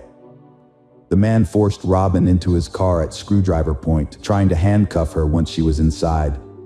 He managed to cuff one wrist, but Robin fought back fiercely, preventing him from cuffing the other. She screamed for help at the top of her lungs, but her cries were drowned out by the empty cornfields, with no one around to hear her. Robin's fierce resistance against her attacker left her on the brink of unconsciousness multiple times, but she refused to give up. Just as the silence was becoming unsettling, she picked up the faint sound of a motorcycle in the distance. As she strained her eyes, she saw it approaching the car where her captor was. Realizing this might be her only chance to escape, Robin waved her arms wildly to get the rider's attention. Luckily, the rider noticed her distress signals and brought the motorcycle to a stop. In a desperate bid for help, Robin explained that the man was trying to kill her. Without hesitation, she seized the opportunity and quickly climbed onto the back of the motorcycle, leaving her captor and the car behind. The motorcycle rider drove Robin home, where she collapsed. Robin's mother called the police and an ambulance, and Robin was rushed to the hospital for medical treatment. The motorcyclist, determined to help the authorities, led the police back to the scene of the incident. To their surprise, they found James Worley still present, waiting with his car. When questioned, James was fully cooperative and provided identification to prove who he was. However, his version of events differed significantly from initial assumptions. James strongly denied any intention of kidnapping Robin. According to his account, Robin was riding her bike erratically, swerving into the road, making it impossible for him to avoid hitting her. James claimed that after the accident, Robin became hysterical, and he restrained her with handcuffs not to harm her, but to secure her to the steering wheel of his truck while he sought help. He insisted his actions were driven by genuine concern for Robin's well-being. James Worley was arrested in 1989 for trying to abduct Robin. He was found guilty of abduction and sentenced to 6 to 10 years in the state prison in Mansfield, Ohio. Due to good behavior, he was released 3 years later. When Robin found out that James was released, she was terrified. The fear of James potentially striking again weighed heavily on her mind. With information about James Worley's criminal history in hand, the police obtained a search warrant and went to his home. When they arrived, they started searching the house, which James shared with his mother. At first, everything seemed normal. Next, they turned their attention to the large backyard, methodically searching the outdoor area. The officers then discovered a barn located in the corner of the yard, which sparked their curiosity. They approached the structure cautiously.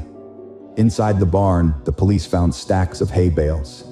They searched the barn carefully, looking for any evidence that might connect James to Cece's disappearance.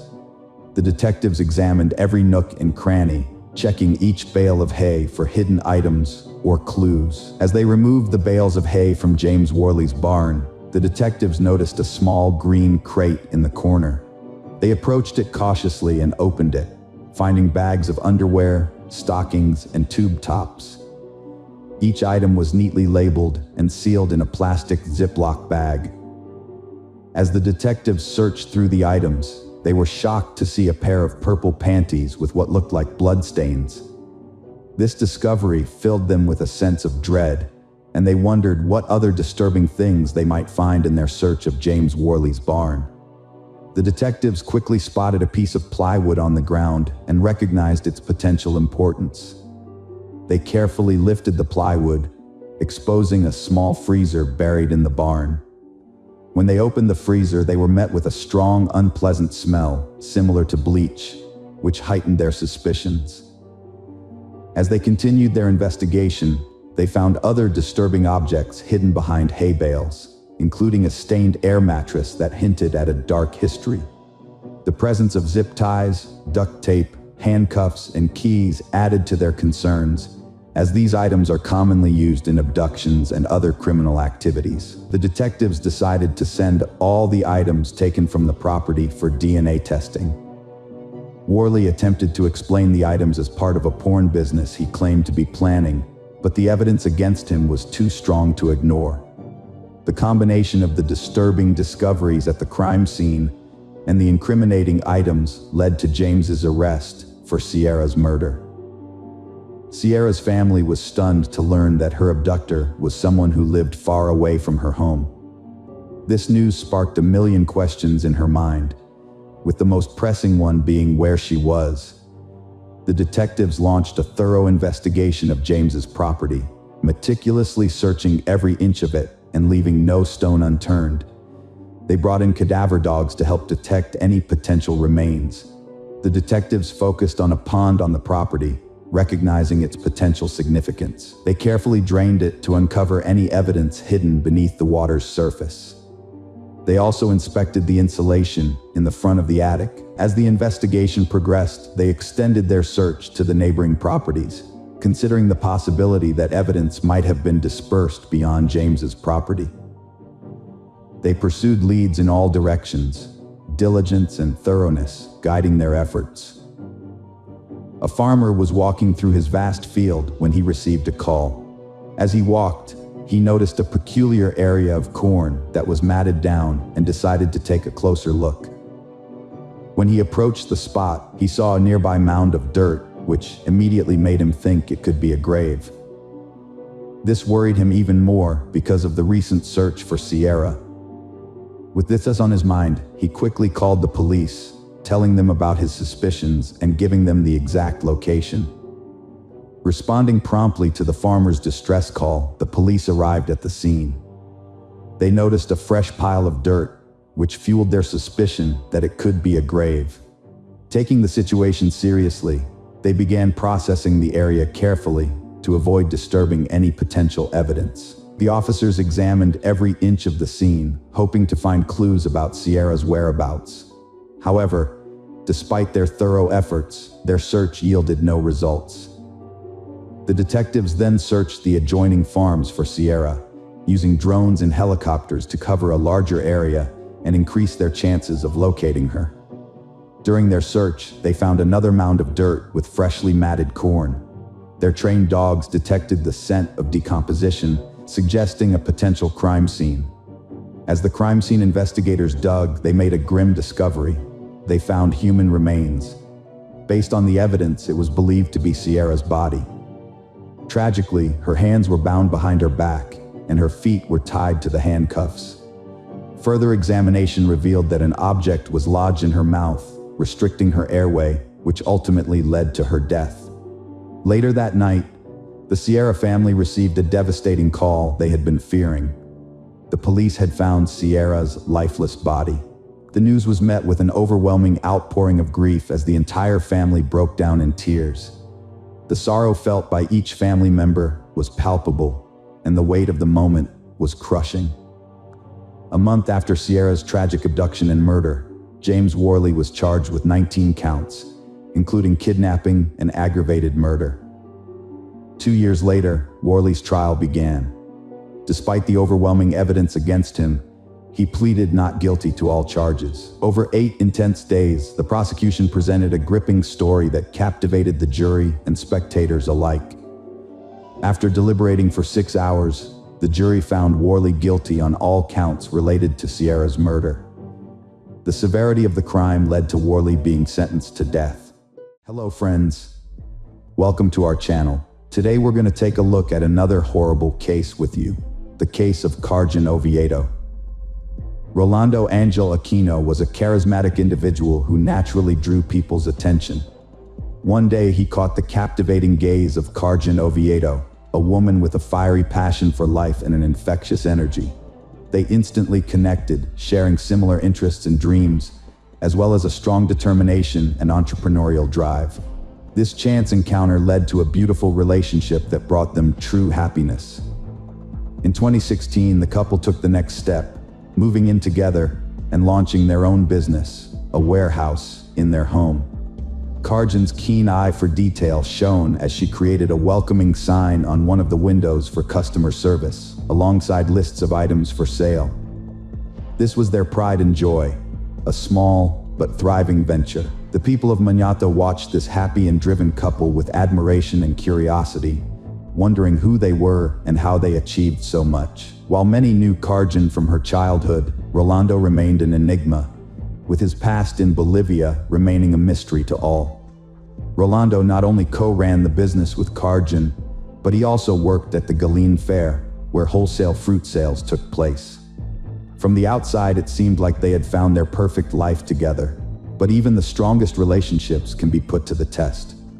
One day, Rolando was shocked to find Cargen in the car with another man. His initial reaction was anger, and in that moment, he almost destroyed the car's interior. Their picture-perfect relationship crumbled in a matter of minutes. However, Rolando decided to forgive and continue their relationship, choosing to move forward with the one he loved. To outsiders, they still appeared to be the ideal couple, capable of overcoming any obstacle together. Rolando Angel Aquino, born in 1987 in Bolivia, is an enigmatic figure. The exact date of his arrival in Argentina remains unknown, like many other aspects of his life. As the eldest of 7 children, Rolando learned the importance of family bonds and hard work from a young age. He dreamed of a happy family filled with joy and laughter. In his youth, he met Carolina Chavez, with whom he had a son. Despite their difficulties, the couple remained on good terms. Later in life, Rolando had a second son, Elias, with Soledad Guardio. Although his relationships with Soledad didn't work out, Rolando remained a devoted and caring father to his children. He maintained a warm relationship with the mothers of his children and stayed in touch with them. Rolando was a physically fit man who prioritized his health from a young age. He played sports and soccer for the local team to stay active. His colleagues and loved ones described him as kind, hardworking, and sociable. Although he got along well with his neighbors, Rolando had a unique charm when it came to socializing. Karjan was born on March 30, 1990, and grew up in Monado, where she and Rolando later set up their warehouse. The locals knew her as an outgoing and open-minded woman. Like Rolando, Karjan longed for a happy and successful family life with a loving and devoted partner. However, it took her some time to find the right person to build her happiness with. Karjan had 2 daughters from previous relationships before meeting Rolando. One of her former partners, Rule Oa, was the father of one of the girls, and she married him in 2013. However, their marriage was troubled and eventually headed for a breakdown. Rule claimed that financial struggles were one of the main reasons for their conflicts. Feeling anxious about his life and seeking better opportunities, Rule left his family under the pretense of buying something essential, fleeing the city and moving abroad to avoid being traced. By the summer of 2019, 9-year-old Elias was living with Rolando and Karjan. They had made plans to spend quality time together in the coming months. However, on the morning of July 12, 2019, Rolando found Elias unwell when he went to wish him good morning before leaving for work. Concerned, Rolando took Elias to the children's hospital to see a pediatrician. After an examination, the doctors determined that Elias's condition was critical, and he was rushed to the intensive care unit. Despite the best efforts of the medical staff, Elias tragically passed away shortly after arriving at the hospital. The remarkable thing about Elias's death was that he had been in perfect health when he left home, showing no unusual symptoms, and seemed equally well when he arrived at his father's house. However, the medical report was shocking. It revealed that Elias had died from severe poisoning, which caused his organs to fail and a blood clot in his brain. This news left Elias's parents stunned, as they could not understand how their active and healthy son could have suddenly died from such a mysterious illness. As part of their professional duty, the doctors recommended further forensic investigation. However, Elias's mother and grandmother were too grief-stricken to consider this, and they refused. The funeral home Karjan suggested cremating the body, but Elias's mother declined, preferring to bury her son in a private cemetery where she could visit his grave and lay flowers. Elias's sudden death shattered Rolando's heart, leaving him devastated by the loss of his youngest son. Karjan, who was caring and loving, stood by him every step of the way, never leaving his side. She took charge of all their business affairs, providing him with gentle support and helping him navigate his pain and grief. As time passed, the warmth and love from the woman he cherished gradually eased his suffering. 16 months after the tragedy, Rolando took a major step and proposed to Karjan, and they got married, with Rolando convinced she'd always be by his side. However, their happiness was short-lived. On February 6, 2022, Karjan returned home from a beauty salon and gym visit, and the next day, February 7th, she noticed Rolando was experiencing serious health issues. A medical ambulance was called to their home, as Rolando, 35, suddenly felt very ill after vomiting profusely and collapsed in their living room. The housekeeper called for emergency medical help. At the Santa Maria clinic, doctors allowed Karjan to see her husband, but his condition was critical. Despite the medical staff's efforts, Rolando passed away on February 9th. The cause of death was severe poisoning, which raised questions among the medical staff, given Rolando was a healthy and active sportsman. Rolando's wife, Karjan, revealed that he was taking medication to treat dark skin spots. However, this information raised red flags among specialists. Upon further investigation, tests disclosed an abnormal amount of calcium oxalate crystals in Rolando's system, a telling sign of ethylene glycol poisoning, a key ingredient in car antifreeze. The sudden and mysterious death of Rolando sparked a high-priority investigation by the authorities. The prosecutor's office launched a thorough inquiry into the neighborhood where the Aquino couple resided. Neighbors became crucial witnesses, reporting that Karjan had frequently administered her husband unknown medication. They knew she used these drugs to attend a party without her husband. Nevertheless, neighbors also expressed concerns about Rolando's son, leading investigators to consider the possibility that Karjan intended to sedate her husband temporarily, rather than kill him. The Technology Crimes Unit officers' findings completely dismissed the idea that Rolando's death was accidental. They requested forensic examinations and questioned Karjan, Rolando's wife, thoroughly. However, during the interrogation, Karjan's responses were contradictory. The officers asked her to identify the substance she had given her husband before he died, and she claimed it was a skin blemish remedy that she had administered through an IV. When they asked her to produce a vial of the solution, Karjan said the housekeeper, Claudia Cortez, had already thrown it away. But when the officers interviewed Claudia, she denied Karjan's statement about the discarded vial. Claudia also revealed that she had overheard a conversation between the couple in which Rolando expressed dissatisfaction with his medication. Karjan was detained, and her cell phone was seized as part of the investigation. The news of Rolando's death shocked his family, friends, and teammates. Those who regularly visited the Aquino couple's warehouse and other locals were also stunned. Everyone struggled to understand what had happened and why the family's father had died so suddenly. Rolando's ex-husband was shocked when rumors started circulating that Karjan had deliberately poisoned him. The ex-husband described Karjan as always being affectionate and never violent towards him.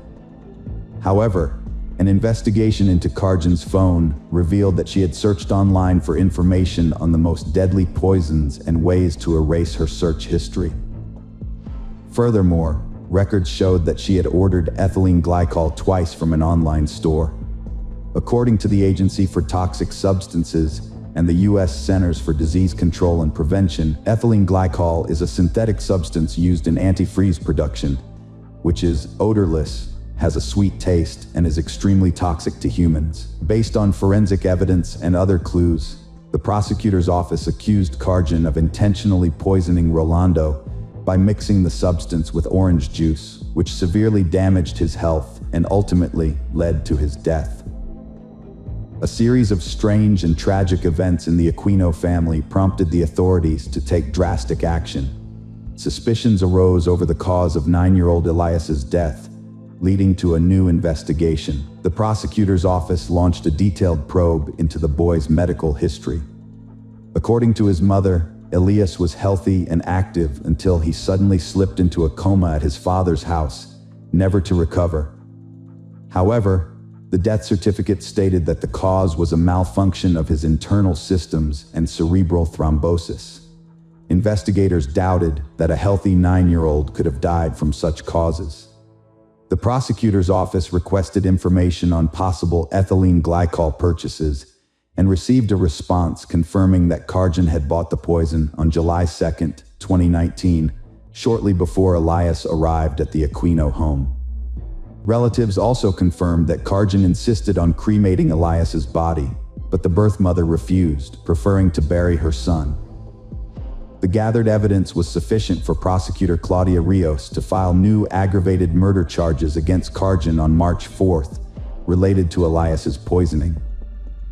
On March 14th, a judge ordered Karjan's pre-trial detention, which she tried to appeal, but the judge rejected, ruling that she should remain in custody until the trial began. The highly anticipated trial commenced on November 28, 2022, at the Mendoza Criminal Court, drawing widespread public and media interest. 2 pending indictments were being addressed, one led by prosecutor Fernando Guzzo, focusing on the murder of Elias, and the other involving Claudia Rios, related to the murder of Rolando. Karjan's defense team sought to counter the charges, claiming that Rolando had a history of violence and abuse, and that there was insufficient reliable evidence to support the allegations. They emphasized that Karjan lacked a motive for the murders, pointing out that she was the sole owner of the house, cars, and business. The defense also argued that the charges against Karjan were unfounded and suggested that her partner might have purchased antifreeze by hacking into her account. Additionally, Karjan claimed to have an alibi for February 6th, the day her husband was poisoned, as she was not at home when he began experiencing health problems. After the initial phase of the trial, the defendant, dubbed the Gumalan poisoner by the media, was given the opportunity to speak. Emotionally, Karjan denied committing the heinous crime, stating that it was extremely distressing for her to be accused of something she did not do, especially considering she was a mother to 2 young daughters. The court hearing continued, with a focus on witness testimony that brought new aspects of the case to light. The prosecution questioned Karjan, targeting key points. Specifically, they asked her if she had suggested cremating her son Rolando. Karjan responded firmly that the decision wasn't hers to make, and she never made such a suggestion. Next, the prosecution called relatives of the deceased to testify, providing more details about what happened. Soledad Elias's mother took the stand, telling the court that after her son's death, Rolando told her that Karjan had suggested cremating Elias's body so that both families could keep the boy's ashes. However, Soledad rejected the idea. She also shared her memories of meeting Rolando at the cemetery, where he mentioned Karjan's jealousy. According to her, Karjan and Rolando's relationship was troubled to the point where they even slept in separate beds. Carolina, the mother of Rolando's first child, was another witness. She stated that her ex-husband Rolando and Karjan slept in separate rooms, although she had never interacted with Karjan before the incident. However, on the morning of February 8th, Karjan called Carolina to inform her that Rolando was ill and hospitalized. Karjan claimed that Rolando had probably taken some medication and was feeling unwell, and asked Carolina to help her unlock Rolando's cell phone, suspecting that he was seeing another woman. Carolina was shocked to hear about Rolando's condition, as they had met just a few days prior and he seemed fine. When she arrived at the hospital, Karjan was already there, talking to the doctors. Carolina was not allowed to enter, so she waited outside. As she was leaving, Karjan told her that everyone else had left, which made Carolina suspicious. She demanded an explanation from the doctors, who told her that Rolando had lost consciousness and was not responding to treatment. Carolina then complained to the hospital secretary and later spoke to Karjan, who claimed that Rolando had taken medication for skin blemishes, which caused an allergic reaction. According to Karjan, the medication bottle was no longer available because the housekeeper had thrown it away. The accumulation of these details only served to deepen the mystery surrounding this complex case. As the trial progressed, medical professionals and experts took the stand to present crucial forensic evidence, as well as the findings of a comprehensive psychological examination. This new evidence shed light on previously overlooked details that had gone unnoticed until then. Dr. Ivana Marinelli, a pediatrician at the hospital, recalled Elias's hospitalization in July 2019. At the time, Elias was rushed to the hospital with severe breathing problems and required immediate intubation. A CT scan revealed a severe blood clot in his brain. Elias received intensive care, and Dr. Marinelli confirmed that his symptoms matched those of ethylene glycol poisoning. These symptoms included impaired consciousness, restlessness, and eventually a coma, accompanied by a blood clotting disorder. Despite the medical team's best efforts, Elias's condition deteriorated, and at 5 p.m. on July 12th, he suffered cardiac and respiratory arrest. Medical personnel, including his father, attempted to resuscitate Elias for 50 minutes, but unfortunately, all efforts were in vain, and he was pronounced dead at 6 p.m. The jury reviewed the results of Karjan's psychological evaluation, which was conducted at the request of the prosecution. The experts' findings indicated that Karjan was dishonest and hid the truth, projecting an image of decency while actually being cold and cruel. Notably, a psychological examination was conducted shortly after her husband's death, but it revealed no emotional impact from the loss, raising questions about her sincerity and reinforcing her portrayal as a self-centered woman. The examiners also detected signs of hidden hostility and impulsive behaviors in Karjan. The prosecutor questioned Karjan's claim of being a victim of gender-based violence, as she had described in her testimony. This information collectively painted a detailed psychological portrait of the defendant. After weeks of tense anticipation and continuous court proceedings, the trial finally reached its conclusion. The packed courtroom was filled with people, their eyes fixed anxiously on the jury and the judge, awaiting the verdict that would bring justice to this complex and tragic case. The prosecutor asked the jury to convict Karjan, emphasizing that the evidence pointed to her as the mastermind and perpetrator of both murders. She bought ethylene glycol, got rid of the packaging, and made it look like regular juice. As a result, her loved ones suffered and died without her assistance. The prosecution and the plaintiff urged the jury to deliver a unanimous guilty verdict, insisting it was the only way to achieve justice. They wanted Karjan to be convicted of murder with evidence of extreme cruelty. In contrast, the defense argued that there wasn't enough evidence to prove their client's guilt beyond a reasonable doubt. They claimed that a person's character, good or bad, doesn't necessarily determine their involvement in a crime, and that for their client, the deaths of Rolando and his son were a devastating tragedy. Despite the defense's arguments, Karjan joined the notorious ranks of Argentine criminals who poisoned their victims. After a lengthy silence and a tense wait for the verdict, the jury delivered their decision. In a unanimous verdict, they found Karjan guilty of murdering Elias and committing the crime with exceptional cruelty. Additionally, they convicted her of Rolando's aggravated death, which was caused by an insidious procedure.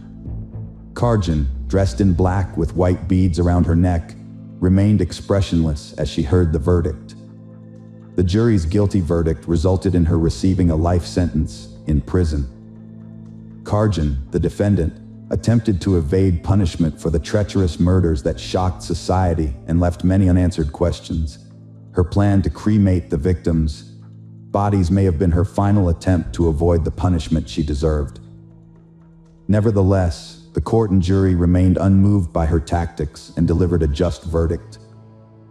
Why did Karjan kill her loved ones? This question remains unanswered, a mystery that continues to baffle.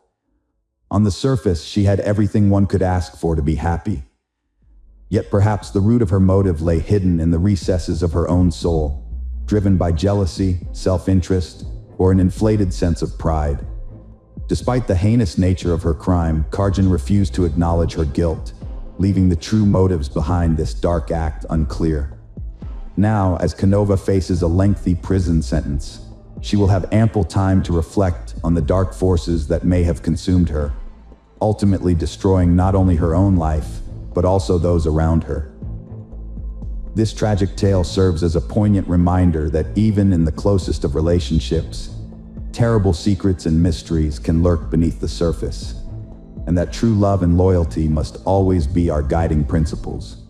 Hello friends, welcome to our channel. Today we're going to take a look at another horrible case with you. The case of Leslie Palacio. The next major breakthrough came when Eric's car was spotted in Moreno Valley, California. Police eventually contacted Eric's cousin, who reported that he had driven Jose and his son to San Pedro, where they planned to cross the border into Mexico. The Las Vegas Police Department requested assistance from the FBI because they could not resolve the jurisdictional issue on their own. The investigation slowed down in January 2021, but for months after the discovery of the girl's remains, Eric's father, Jose, turned himself in at the border, and everyone was greatly relieved that at least one fugitive was now in custody. The man was quickly extradited back to Clark County and charged with destruction of evidence and accessory to murder. During interrogations, Jose tried to minimize his involvement in the crime, explaining the story of the trip to Mexico by his son's strange behavior on the morning of August 29th. However, investigators showed surveillance video footage that debunked his false claims, clearly showing him helping carry Leslie's body out of the house and washing the driveway. Faced with the evidence, Jose changed his testimony. He said he was working in the garage when Eric brought Leslie's body, wrapped in a sheet, into the garage. According to Jose, he panicked and helped his son load the body into the truck, assuming that Leslie had died of an overdose of illegal drugs because he saw no visible injuries on the body. Court documents indicate that Jose initially told police that, according to Eric, Leslie died of an overdose of illegal drugs. Jose also explained that Eric immediately talked about wanting to end his life, and he decided that the best thing to do for his son was to take him to Mexico.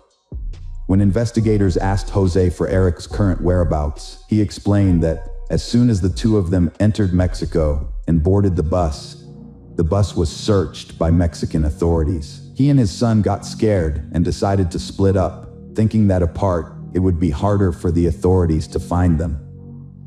For this reason, he would love to help the investigation, but has absolutely no idea where his son might be. On June 18, 2021, Jose formally pleaded guilty to destruction of evidence and accessory to murder. Despite the horrific characteristics of his crimes, Jose was sentenced to only 2 years in the Clark County Detention Center, causing shock and dismay in the community. The Palacio family was shocked and outraged by Jose's lenient sentence, which they felt was unjust. During the pandemonium, Jose joined the court proceedings virtually, while Leslie's family and friends attended in person. They urged the judge to impose a harsher sentence, arguing that 2 years was not enough for an accessory to murder who helped dispose of the body and hid the perpetrator. Jose pleaded guilty and tried to apologize to the Palacio family, saying his love for his son outweighed him. He expressed regret for his actions, but the Palacio family did not accept his apology and did not consider it since, to date, Eric's whereabouts remain unknown and he continues to live a free life in Mexico.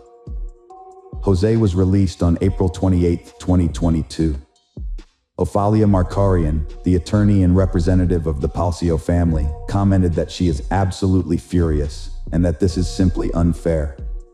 Not only is the main suspect not in custody, but the one who was involved in covering up the murder is back in custody after serving only 8 months and 15 days over the past 3 years.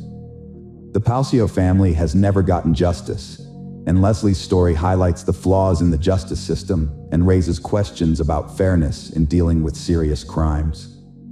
The Palacio family is determined to fight to change the law in Nevada because they believe that whoever was involved in the murder should receive a longer prison sentence than 2 years. They hope that the perpetrator will be found and prosecuted in the United States, where he will be charged and given the punishment he deserves. Ofalia Markarian is directly reaching out to those who may know of Eric's whereabouts in Mexico, and in every media interview she calls for the Palacio family to be given a small measure of justice. Leslie's discovery of her calling was unexpected, but she soon became an integral part of the team. Her colleagues regarded her as a responsible, professional lab technician and a warm, responsive person. While her duties involved conducting various analyses and tests, Leslie saw her role as more than just fulfilling duties. She was driven to make the testing process as comfortable as possible for patients. Her caring and patient nature created an atmosphere of trust, putting even the most apprehensive individuals at ease. When a young nurse asked if Leslie was afraid of getting her hands pierced all the time, she replied with a laugh that she now had a super ability to poke people. Her optimistic vitality was evident in every action.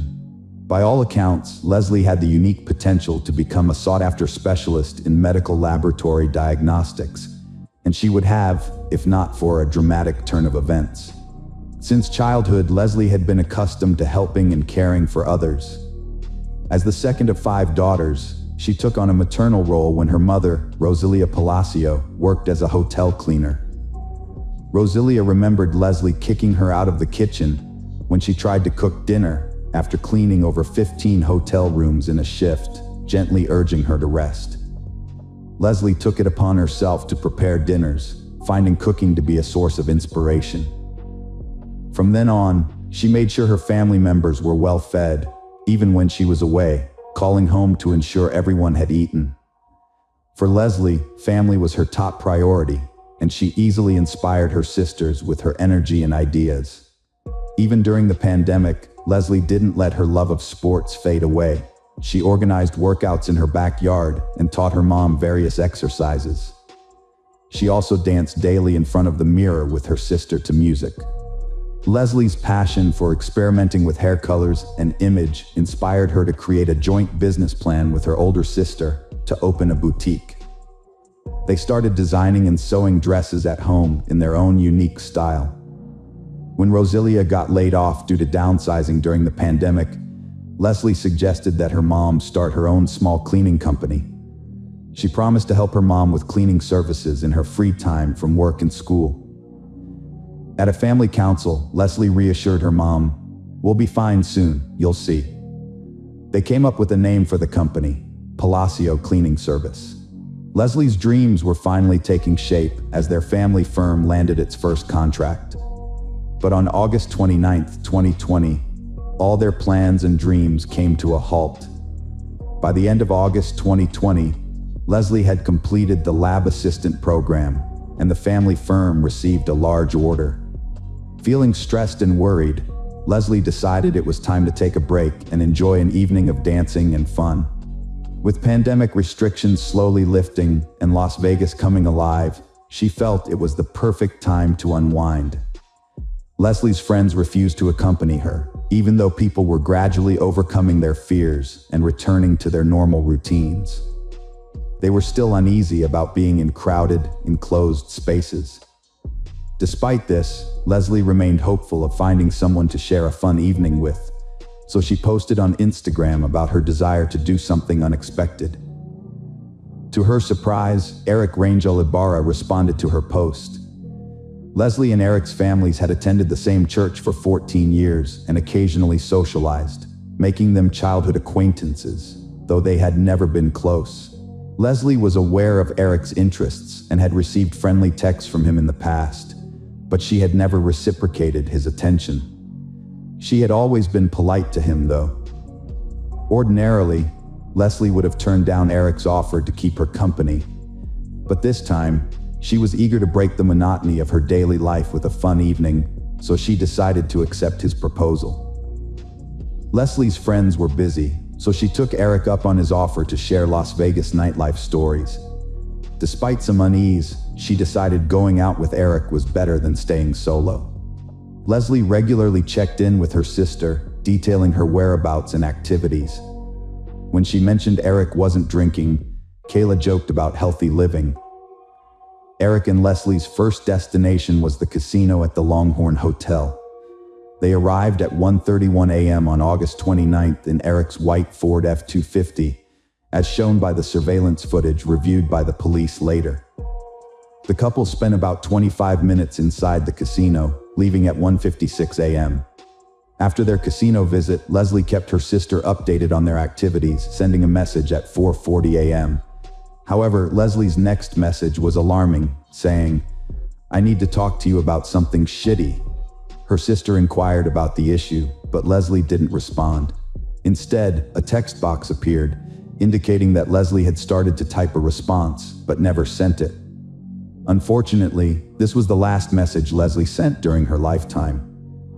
The following morning, Leslie still hadn't returned home, and her family grew increasingly worried as the hours passed. Initially, they assumed Leslie had spent the night at Eric's house, but as time went on, their confusion deepened.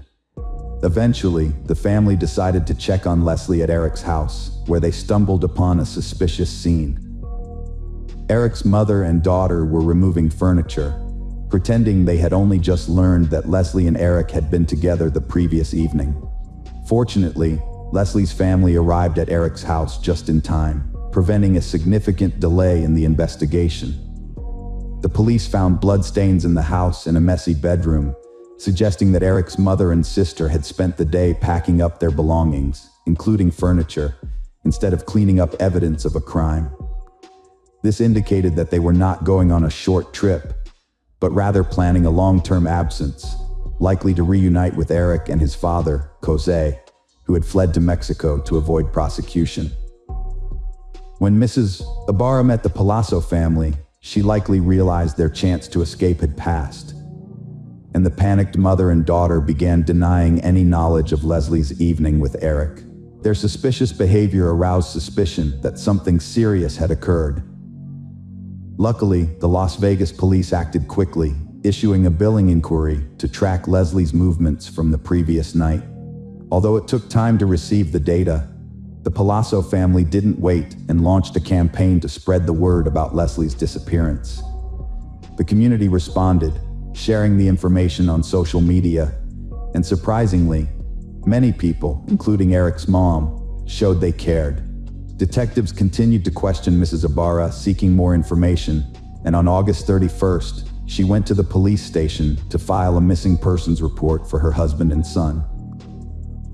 Mrs. Ibarra claimed that her son, Eric, had left their home late on the evening of August 28th, returning the next morning, behaving strangely. She watched as he walked out the door again, but this time, he never came back. Police probed Leslie's disappearance and that of Eric and his dad. The Las Vegas police joined the case, searching for clues. Detectives canvassed the neighborhood, seeking surveillance cameras. They found cameras at a house opposite Jose Barr's home, which might yield crucial evidence.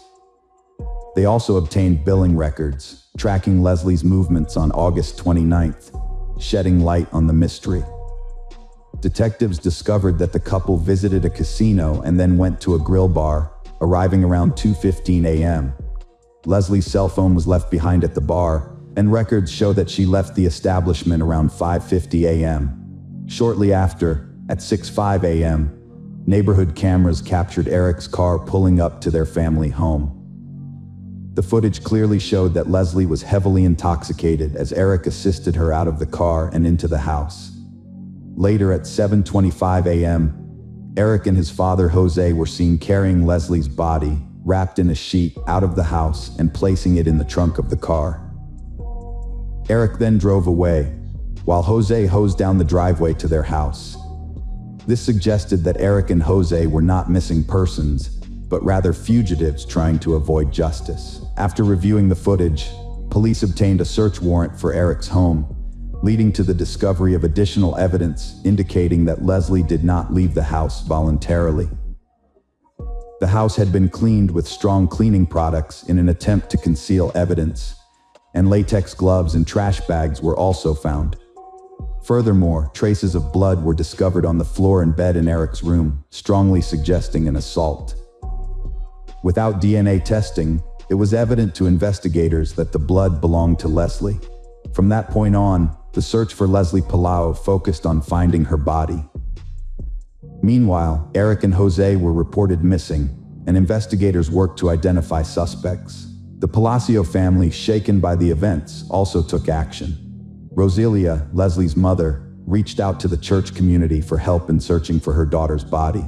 As a result, search volunteers, flyers, and posters featuring Leslie's photo and images of Eric and Jose began circulating on social media, in newspapers, and on street poles. The family appealed to the public to assist in finding the two men involved in Leslie's death. The first significant breakthrough in the investigation came when a license plate reader detected Eric's car just 6 miles from his home at 10 a.m., about 4 hours after Leslie's alleged murder. This discovery led investigators to believe that the body might be hidden within a 4-hour drive from Eric's home, possibly on the Nevada-Arizona border or in the Charleston Peak area. This was still a vast region, and detectives were eager for any additional information that could help them pinpoint a more specific location. Once again, luck was on their side when a gas station 40 miles north of Las Vegas captured footage of Eric's car pulling off the highway toward the Valley of Fire National Park. 20 minutes later, the car reappeared with muddy tires. This discovery narrowed the search area and indicated that the body was likely to be found within 20 miles of the gas station. The presence of mud on the tires suggested that Eric had driven off the road at some point. Detectives searched the area, and on September 9th, during a second search, they found Leslie Palau's body hidden behind a bush. News outlets immediately broke the story. The body of 22-year-old Leslie Palacio had been found near the Valley of Fire 11 days after she went missing. A reporter joined the broadcast providing additional details about the prime suspect, 25-year-old Eric Rangel Ibarra. The Valley of Fire, where the body was found, is known for its extremely hot climate, which led to rapid decomposition of the remains. As a result, forensic experts were unable to determine the exact cause of death. Locals were horrified and fearful after Leslie's death, with some becoming too afraid to venture outside due to the constant thoughts of the notorious criminals involved in the murder. The day after Leslie's body was found, September 10th, a large crowd comprising friends, relatives, neighbors, and local residents gathered to pay their respects to her memory. They took the candles used in the nightly vigil and placed them in front of her house, expressing their desire for the perpetrator to face justice for his heinous act. At this point, the quest for justice was far from over. A major breakthrough in the case came when Eric's car was spotted in Moreno Valley, California. This led police to contact Eric's cousin, who revealed that he had driven Jose and his son to San Pedro, where they intended to cross the border into Mexico. The Las Vegas Police Department requested the FBI's assistance due to jurisdictional issues they couldn't resolve on their own. Although the investigation slowed down in January 2021, there was a significant development months after the girls' remains were discovered. Eric's father, Jose, turned himself in at the border, bringing relief that at least one fugitive was now in custody. Jose was quickly extradited back to Clark County, where he was charged with destroying evidence and being an accessory to murder. During questioning, Jose attempted to downplay his role in the crime, citing his son's strange behavior on the morning of August 29th as the reason for their trip to Mexico. However, investigators presented surveillance video footage that contradicted his false claims, clearly showing him helping to carry Leslie's body out of the house and washing the driveway. Jose altered his testimony when confronted with the evidence. According to his revised account, he was working in the garage when Eric arrived with Leslie's body, wrapped in a sheet. Jose claimed he panicked and helped his son load the body into the truck, believing Leslie had died from a drug overdose due to the lack of visible injuries. Initially, Jose told police that Eric had stated Leslie died from a drug overdose. Jose also recalled that Eric had suicidal thoughts and, as a concerned father, decided to take him to Mexico. When questioned about Eric's current location, Jose explained that after crossing into Mexico and boarding a bus, they were searched by Mexican authorities. Feeling frightened, they decided to separate, thinking it would be harder for authorities to track them down. As a result, Jose was willing to cooperate with the investigation, but genuinely had no idea where his son was. On June 18, 2021, Jose pleaded guilty to destroying evidence and being an accessory to murder. Despite the heinous nature of his crimes, he was sentenced to just 2 years at the Clark County Detention Center, a decision that shocked and outraged the community. The Palacio family was particularly appalled by the lenient sentence, which they considered unfair. During the sentencing hearing, Jose participated virtually, while Leslie's family and friends attended in person. They implored the judge to impose a harsher sentence, arguing that 2 years was insufficient punishment for an accessory to murder who had helped dispose of the body and conceal the perpetrator. Jose apologized to the Palacio family, stating that his love for his son had outweighed his moral obligations. He expressed remorse for his actions, but the Palacio family rejected his apology, citing that Eric's whereabouts remain unknown to this day, and he continues to live freely in Mexico. Jose was released from detention on April 28, 2022. Ofalia Markarian, the Palacio family's attorney and representative, is outraged over the glaring injustice in the handling of Leslie's murder case. Despite the primary suspect remaining at large, the individual who aided in covering up the crime has been released from custody after serving a mere 8 months and 15 days over the past 3 years. The Palacio family is still awaiting justice, and Leslie's story highlights the flaws in the justice system, sparking concerns about the fairness of handling serious crimes. The family is determined to push for legal reform in Nevada, advocating for those involved in the murder to face longer prison sentences than 2 years. They hope the perpetrator will be found and prosecuted in the United States, where they will receive the punishment they deserve. Through media interviews, Ofalia Markarian is making a direct appeal to anyone with information about Eric's whereabouts in Mexico, urging them to come forward so the Palcio family can finally receive some measure of justice. Hello friends, welcome to our channel. Today we're going to take a look at another horrible case with you. The case of Lisa Harnum. Lisa Cecilia Harnum was born on June 12, 1981, in the Toronto suburbs of Canada as the second child in her family. She was raised alongside her older brother Jason, with whom she has always been very close. Their single mother, Joanna, brought them up independently, since their father left the family when they were very young and played no further role in their lives. Lisa and her brother had no memories of him. From an early age, Lisa grew up to be an active and purposeful girl. She participated in sports with her brother, attended martial arts classes, and enjoyed playing soccer and volleyball. However, her true passion was ballet, which she practiced at the dance studio for several hours daily. As a tall and slender child, Lisa's professional ballet training required a strict diet, which unfortunately had a detrimental effect on her growing body. During adolescence, Lisa developed anorexia as a result of her eating disorders. For a long time, she kept her problem hidden, believing she could overcome it alone. However, when her weight dropped to critically low levels, her mother intervened and had Lisa hospitalized for several months to recover and gain weight. After graduating, she pursued dancing classes and decided to enter the beauty industry. Alongside her university studies, she worked as a perfumer at a large cosmetics chain store, and in her free time, studied makeup and hairdressing techniques. When she turned 24, Lisa moved to Australia in 2005, driven by a desire for drastic change. She wanted to escape to a warmer climate and explore the world. On a 1-year work visa, Lisa traveled to another continent. Her mother, Joanna, accompanied her for the first few months to ensure a smooth transition. Once satisfied that her daughter was settled, Joanna returned to Toronto, confident that Lisa could take care of herself.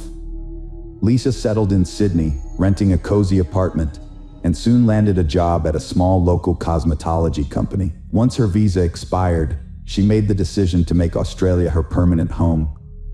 To achieve this, she first extended her stay for another year, and then began preparing the necessary documents required to obtain Australian citizenship.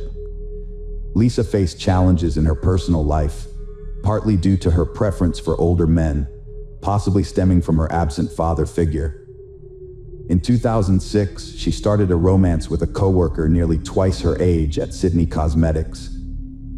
They moved in together, and her family approved. They traveled extensively, but eventually broke up a year after their engagement, with the age difference likely a factor. In 2010, Lisa graduated from the Sydney College of Stylists and landed a job as a hairdresser at a popular beauty salon, where she swiftly earned the respect of her colleagues and the trust of her clients.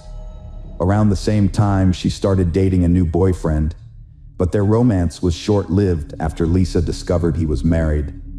Refusing to get involved in destroying someone else's family, she ended the relationship promptly. Before that, at a party, her boyfriend had introduced her to his friend, Simon Gitney, a businessman. This chance encounter would ultimately prove disastrous for Lisa. Born in December 1973 in Maryland, Simon Gitney came from a large, religious family of Lebanese immigrants. Raised alongside 5 siblings in a strict, obedient household, Simon struggled to control his emotions and anger from a young age.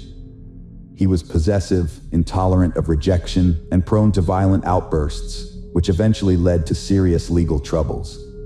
At 18, Simon Gitney was first incarcerated for harassing his ex-girlfriend at her workplace. The store owner intervened, but Simon returned with friends, assaulted the owner, and was subsequently arrested. Due to good behavior, he only served a few months before being released on bail.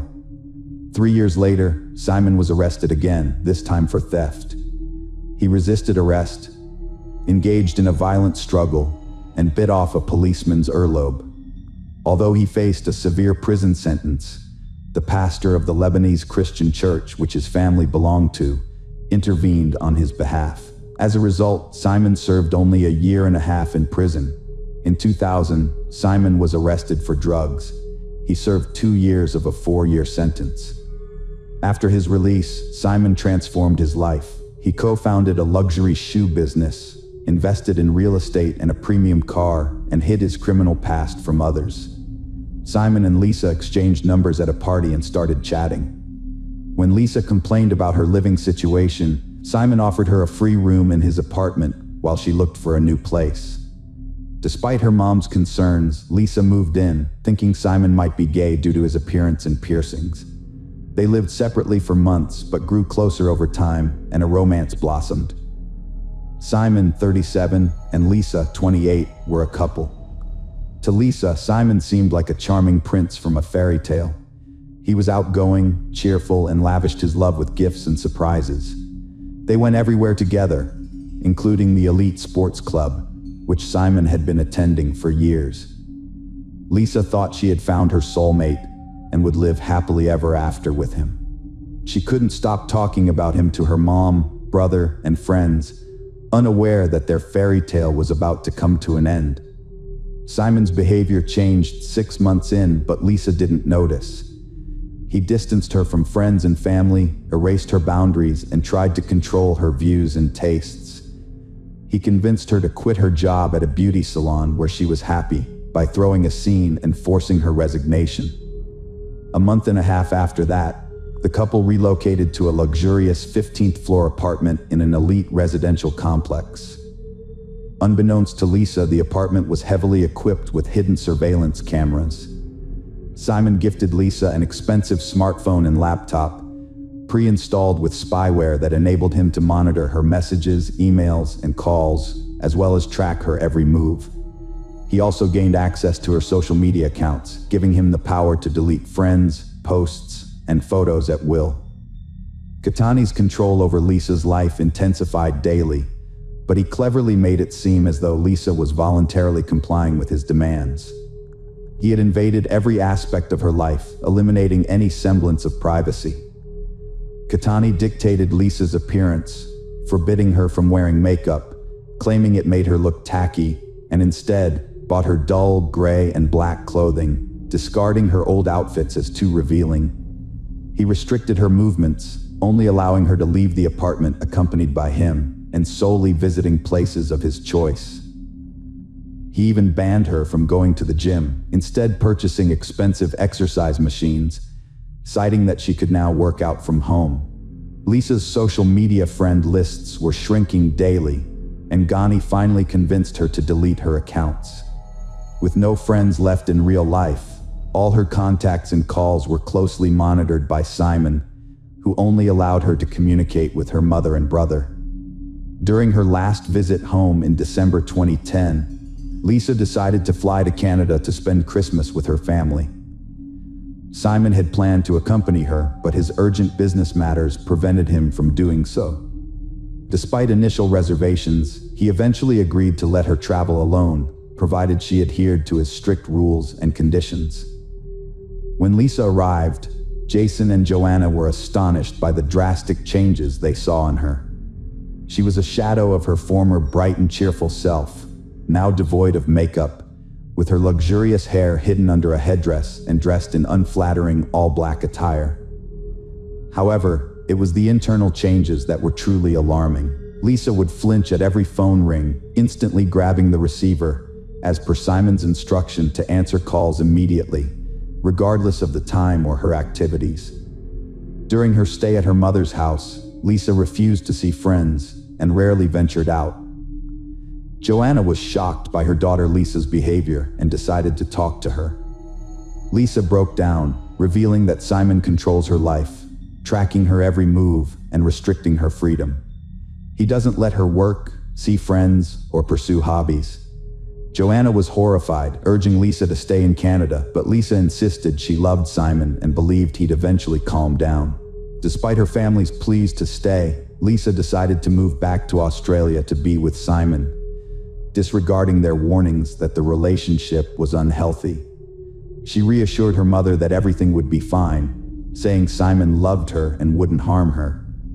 However, after her return, the situation deteriorated significantly. Simon restricted her from leaving the apartment, and when they went out together, he demanded that she keep her eyes fixed on her feet, avoiding eye contact with other men. Moreover, he started calling her Cecilia, her second name, as he believed it was more respectable. In the spring of 2011, Lisa started complaining about pain in her leg, an old injury from her youth when she took ballet classes. Instead of taking her to the hospital, Ghani hired a female physical therapist to give Lisa massages 3 times a week at their home. The therapist soon became Lisa's closest friend and confidant, and Lisa openly shared her concerns about her difficult situation with her. On June 12th, Simon organized a birthday party for Lisa at the most expensive restaurant in Sydney, but the guest list only included his relatives and close friends. Lisa wasn't allowed to invite anyone she wanted, making it an isolating celebration. At the end of the evening, Simon proposed to Lisa by putting a ring on her finger. She accepted, but her tears were not of happiness. Instead, they were tears of desperation and hopelessness, noticeable to everyone present. Back home, Lisa called her mother and tearfully shared the news of her engagement. However, her mother, Joanna, was not pleased with the announcement. She tried to convince Lisa to end the relationship and return to Canada as soon as possible. Lisa asked her mother to avoid discussing this over the phone, as she had already realized that her fiancé, Simon, was eavesdropping on their conversations. Lisa attempted to focus on the upcoming wedding and started making plans. When she tried to discuss the details with Simon, he curtly dismissed her, informing her that he would select the venue, choose her dress, and create the guest list. Lisa felt utterly powerless, having no say in the matter. During a subsequent physiotherapy session, Lisa confessed that she couldn't continue like this, but felt trapped because Simon refused to let her go. The physiotherapist and Lisa devised a plan. At each session, Lisa would secretly pass some of her belongings to the therapist for safekeeping, all while ensuring Simon remained unaware of her actions. On July 28th, Simon rushed out of the house, leaving his laptop behind, which was unusual for him since he always carried it with him. Lisa seized the opportunity to investigate, and her worst suspicions were confirmed. She discovered a spyware program on the laptop, which Simon had used to obtain all her phone data and recordings of her conversations with her mother. Even more disturbingly, she found surveillance footage from the security cameras installed in every room of their apartment. On the same day, Lisa used her physical therapist's phone to call her mother and begged her to take the next available flight to come and rescue her from the apartment. However, Joanna couldn't drop everything immediately. She needed time to arrange a shift swap with a colleague. In hindsight, Joanna would always regret this delay. Back home, Simon quickly realized that his fiancée had discovered the spyware on his laptop. Lisa broke down in tears, trying to understand why Simon would do such a thing, but he justified his actions by claiming they were for her own good. On July 29th, an intense conversation took place between the young couple, a recording of which would later be presented in court. Lisa was overcome with emotion and asked to leave, but Simon remained calm and assured her that this would never happen, suggesting that she was suffering from mental health issues. On the morning of July 30th, 2011, Lisa woke up early, got dressed, and gathered her important documents and belongings in her purse. She locked herself in the bathroom and made a final phone call to her mother, warning her that if anything bad happened to her, it would be Simon's fault. It seemed Lisa was attempting to sneak out of the apartment while Simon slept, but unfortunately she was unsuccessful. What happened next is unclear, but according to neighbors, they heard a scream in the hallway. However, before they could react, the noise abruptly stopped, and exactly a minute later, a young woman fell to her death from the 15th floor balcony. Passers-by on the street also heard the scream and saw the body falling from a great height, but they didn't have time to understand what was happening. A man walking his dog that morning, who was closest to the scene, heard a noise and looked up. He saw a man holding something large, which he then threw down. When people arrived at the scene, they found a young woman lying on the ground, but despite their efforts, they couldn't help her. She died instantly, having suffered severe injuries. 3 minutes later, Ghani, still in his pajamas, ran out into the street, crying and saying he didn't know how he was going to live without his fiancée, claiming he hadn't caught her in time. At first, it seemed like an accident, but Ghani quickly claimed that his fiancée had intentionally ended her life. A note found in his pocket and a disturbing video suggested that something strange was going on. After the body was taken to the morgue and examined, a torn note was found in different pockets with the message, "There are cameras everywhere in the apartment." It's likely Lisa was afraid Simon would discover the note, so she ripped it into small pieces and scattered them among her pockets. An investigation revealed that indeed, multiple cameras were installed in the apartment, but the hard drive containing the recordings was nowhere to be found. Simon claimed that there were no video recordings at all. However, a surveillance camera in the communal hallway caught a disturbing scene. The short footage shows Lisa fleeing the apartment and calling for help, but Simon grabs her from behind, covers her mouth, and drags her back inside. This incident occurred just a minute before she fell off the balcony, and it was the scream that the neighbors heard. Ghani's laptop contained a recording of a conversation between Ghani and Lisa from the night before the tragedy, as well as spyware that Simon used to monitor his fiancée's activities. Simon claimed that he and Lisa had an argument that morning, during which she became hysterical and ran out into the hallway, screaming. He said he managed to bring her back inside because he didn't want to attract the attention of their neighbors. According to Simon, he then tried to call Lisa's mother, but she ran out to the balcony and jumped to her death just as he was doing so. Simon admitted that Lisa had previously threatened to take her own life, but he hadn't taken her warning seriously. Meanwhile, Ghani attributed the spyware on his laptop to Simon's supposed concern for Lisa's safety.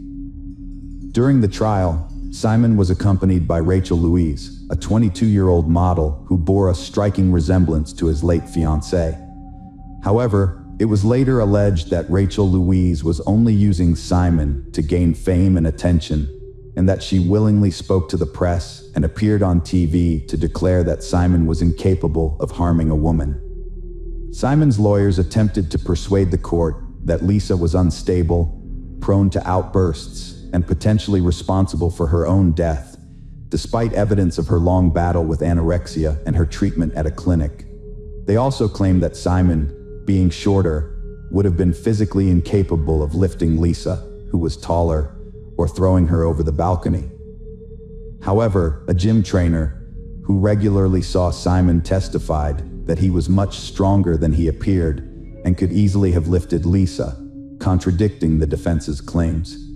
This was further supported by the absence of Lisa's fingerprints on the railing and glass barrier, which suggested she could not have jumped without touching them.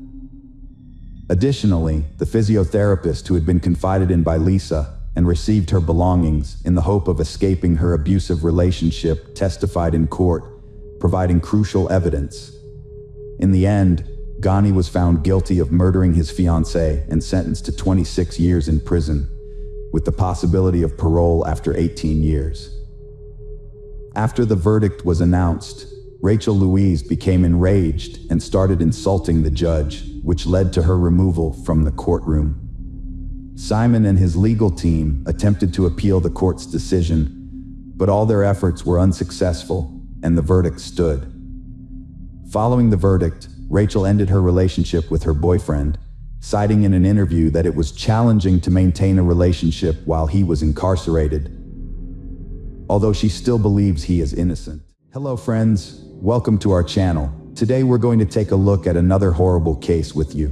The case of Ellie Costile. Alexandria Costile, known as Ellie, was born on September 11, 1997 in St. Louis. As a blonde-haired girl, she grew up with the care and love of her parents, Cindy and Keith, who supported her endeavors. Ellie excelled academically and in sports like track and field and golf. Her dream was to attend the University of Mississippi, and she became a student there, living in a dormitory in Oxford and being popular among her peers. Friends and relatives described her as a lively and energetic person. Summer on campus is quiet, with few students remaining. Those who stay attend extra lectures or prepare for next year, then unwind at local bars and nightclubs in the evening. Ellie Costile, an upperclassman, stayed to improve her knowledge, and having just passed a key exam, was planning to celebrate with friends. A popular spot among young people in Oxford Square is a small bar that serves pizza and drinks. Its lively atmosphere, complete with dim lighting, loud music, and a colorful selection of drinks, makes it a place where the bartenders know many customers by name. On the evening of July 19th, Ellie met up with friends at this bar, where they chatted and had a good time. Despite her efforts to have fun, Ellie seemed tense and spent most of the evening texting someone on her phone. After having a couple of cocktails, she discreetly left the bar. This would be one of the last times Ellie Costile, a University of Mississippi student, was seen in public.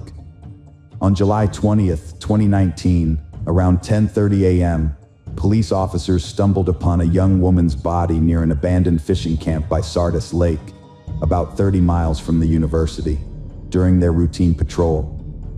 The victim had been shot 9 times in the back, and investigators found 11 shell casings at the scene. A purse containing a driver's license and a student ID belonging to 21-year-old Alexandria Costile, a University of Mississippi student, was found nearby on the roadside. Ellie's death shocked the University of Mississippi community. Her father confirmed the news on Facebook, saying police told them Saturday that she'd been a crime victim. Witness interviews established that a few days before the incident, Ellie's parents had visited her from St. Louis, during which she expressed her enthusiasm for the upcoming academic year at the university, with no reservations about staying on campus for the summer. Moreover, data from her Apple Watch revealed that following a phone conversation with her mother, Ellie sent several messages to Brandon. An examination of these messages revealed that 3 months prior to the incident, Ellie had confided in Brandon about some shocking news. Since Brandon was the last known person to have communicated with the victim, he became a person of interest to the police. A closer look at their messages further disclosed that Ellie and Brandon had been in an on-again, off-again romantic relationship. Brandon Theld, a tall, dark-haired young man with an athletic build, was also a student at the University of Mississippi, hailing from Fort Worth, Texas, and raised in a well-mannered family. In 2016, when Ellie met Brandon as a freshman, she fell for him immediately. The young couple started dating, but they never formally declared themselves as an official couple. While Ellie's feelings for Brandon were genuine, he never showed a serious commitment towards her. Ellie's friends knew that her relationship with Brandon was troubled. They frequently argued, even in public. The couple would often break up, only to get back together after a while. On April 12, 2019, Ellie told Brandon that she was pregnant, but he didn't respond. She sent him numerous texts and voice messages, but he ignored her. 3 months later, Brandon finally replied, saying that he didn't want a child because it would ruin his life. He refused to help or support Ellie, telling her to just take a pill or make a doctor's appointment to deal with the situation. Despite being deeply in love, Ellie desperately wanted to talk to Brandon in person, but he kept refusing. On the night of July 19th, Ellie went to a local bar with her friends at 11:52 p.m. Surveillance cameras showed her leaving the bar and taking a taxi home. About 30 minutes later, Brandon called her at 1:58 a.m. on July 20th. Ellie got into a vehicle, unaware that it would be her last ride. she headed to an abandoned fishing camp by Sardis Lake, where Brandon was waiting. The drive to the camp was supposed to take around 45 minutes. Witnesses reported hearing gunshots in that area between 2:15 and 2:30 a.m. On Sunday afternoon, investigators contacted Brandon Theld, requesting him to visit the police station to discuss Ellie Costio. Initially, he made excuses to avoid the meeting, but eventually promised to appear on Monday at 8:30 a.m. However, when Brandon failed to show up at the police station on Monday, July 22, 2019, investigators began tracking his phone's location. The data revealed that he was heading back to his home in Fort Worth, Texas. As a result, authorities issued an alert for his pickup truck. 2 days later, Brandon was finally arrested when he stopped at a gas station in Memphis. Brandon Theld, a 22-year-old, was arrested and charged with homicide in the local area. Despite this, his lawyer and father insisted that he was innocent. As the Oxford community tried to make sense of the violent death of one of their own, the death of Ellie Costio quickly drew national attention. Reporters from all over the country came to Oxford, eager to learn more about Ellie and the person accused of killing her. Brandon Theld maintained his innocence until the end, but the evidence was against him. A gun matching the shooting was found in his possession, along with bloody clothing. He had gone to Texas to get his father's gun, suggesting premeditation. His internet history showed searches for abortion services and ways to avoid punishment for a crime. A letter to his parents revealed his dark thoughts and feelings, where he mentioned that something in him just didn't work, and that he thought it was the end for him. Investigator Jared Bundren shared some previously known details about the shocking crime with the public. He revealed that Ellie had told Brandon she suspected she was pregnant, but Brandon didn't want her to have the baby. This led to numerous arguments between the couple, with Ellie wanting to meet in person to discuss the situation. Brandon refused to meet until the day of the incident. The police wanted to question Brandon and asked him to come to the station for questioning. However, Brandon resisted and made excuses for not being able to come in. Concerned, the police began tracking his cell phone and located him. They found that Brandon was heading to his home in Fort Worth, Texas. Authorities alerted nearby police departments, and Brandon was arrested when he stopped to refuel at a gas station in Memphis. Upon his arrest, the police found blood on him and a pistol in his truck that matched the weapon used in Ellie's murder. Despite Brandon's claims of innocence, the police charged him with the crime.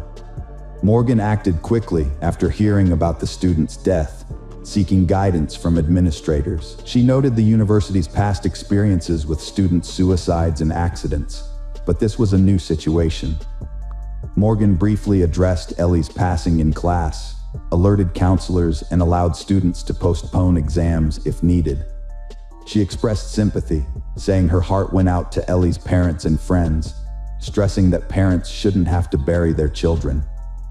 As it turned out, Ellie Costio, in her need for support, had told friends that she was pregnant with Brandon Theld's child. Her sisters knew she was pregnant and that she had told Brandon. A classmate said that he was very upset about it, worrying about how it would ruin his life and future. He was angry that she wouldn't have an abortion, but she said she didn't believe in that. Ellie tried to end her 17-week pregnancy using harmful methods like excessive drinking and substance use. Brandon knew but was seeing someone else. He wanted her to abortion, but she morally opposed it. He was abusive, frequently breaking up with her in anger, then returning apologetic and she'd take him back. Ellie Costio's shocked friends and classmates struggled to cope with the news and paid tribute to their friend on social media. Her friend Anna Pasco mentioned that it was just hard for her because when she saw Ellie's face, all she could think about was what Ellie went through, what she thought, and what she said. Anna added that it was very, very difficult. On Thursday evening in her hometown of St. Louis, a memorial service was held for Ellie Costio at the request of the community. However, no public statements were made in Oxford about memorial events. Only black ribbons encircling the majestic white column of the women's houses, including Alpha where Ellie lived, served as a reminder of the tragedy. The young student's demise unsettled the entire state. Despite withholding key facts for investigative purposes, several news agencies conducted in-depth investigations and uncovered surveillance footage of Ellie Costial near the location where her body was discovered early Saturday morning. The footage, captured on cameras, shows Costial with a man at a 24-hour store in the Harmontown area. A store's owner revealed that police visited his store on Sunday to review the surveillance footage. However, he claimed that the investigators didn't explain the reason for their visit and took some evidence with them when they left. According to him, the video footage is erased every 72 hours, making it impossible to retrieve the captured footage. The business owner expressed his shock, saying, "We've never had any problems or violent incidents here. This is a small town, it's quiet, everyone knows each other. This is just madness." Lafayette County Sheriff's Office keeps investigation details quiet to ensure the perpetrator is brought to justice, says Coroner Rocky Kennedy, who explains that revealing too much now could jeopardize the case. Kennedy shrugged off intense media scrutiny, saying every case is equally important and gets the same level of attention. Michelle Miller stressed the need to recognize relationship warning signs after Ellie's death, questioning if it could have been prevented. Brandon Theld was charged and sentenced to life, with parole possible at 65, now serving at the Mississippi State Penitentiary. Brandon Theld showed remorse at his trial, apologizing to Ellie Costial's family and his own for her death. A key piece of evidence was that Ellie was never pregnant, leaving us to wonder why she fabricated it. She seemed to believe the lie, hoping it would win Brandon's heart. Tragically, her loved ones still grieve. Welcome back, detectives. Let's dive into another horrible case, the case of Savannah Graywind. Savannah Graywind was born on August 9, 1995, in Burke County, North Dakota, to a family with a mix of cultural backgrounds. Her father is of European American descent, while her mother is a member of the Spirit Lake Sioux Indian tribe. Savannah had two brothers, Joy and Casey, and a younger sister, Kayla. Her parents, Norberta and Joe, were proud of their children. The family lived in Fargo, North Dakota, until Savannah was 9 years old. Then in 2005 they moved to Spirit Lake Reservation. Savannah loves nature and animals, especially horses. It was on the reservation that she met her partner, Ashton Matheny, when she was 15 years old. They remained together as they grew older. When it was time for college, the family moved back to Fargo.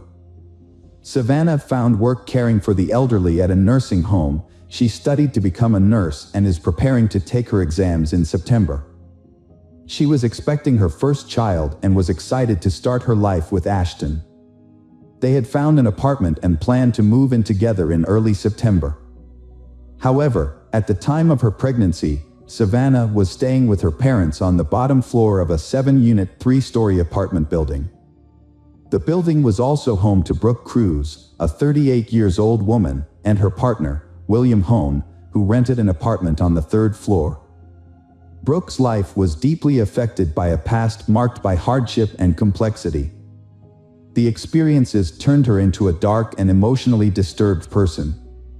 Brooke had trouble managing her emotions and behaviors, often feeling anxious and angry. Brooke's fascination with mysticism and true crime stories began at a young age. As an adult, she studied the psychology of serial killers and attempted to understand their thought processes. Her writing reflected an obsession with human nature's darker side. Brooke saw two conflicting forces within people, good and bad, but her own life was a testament to the destructive power of unchecked darkness. By the time Brooke was 38, struggling with depression, physical illness, and exhaustion from toxic relationships that included regular physical abuse. Her fear of losing William was exacerbated by her inability to get pregnant. This desperate situation drove Brooke to think about committing a shocking crime, taking the life of a pregnant woman to take the baby for herself. After Brooke's arrest, investigators found a disturbing collection of books and notes in her apartment. The books covered topics such as forensic psychology, obstetrics, and law. Her notes listed items for a birthing kit, including scissors, blades, clamps, gloves, and an infant CPR bag. Brooke also had a stash of oxytocin, a hormone used to induce labor. Brooke grew up in a large family in Bradenton, Florida.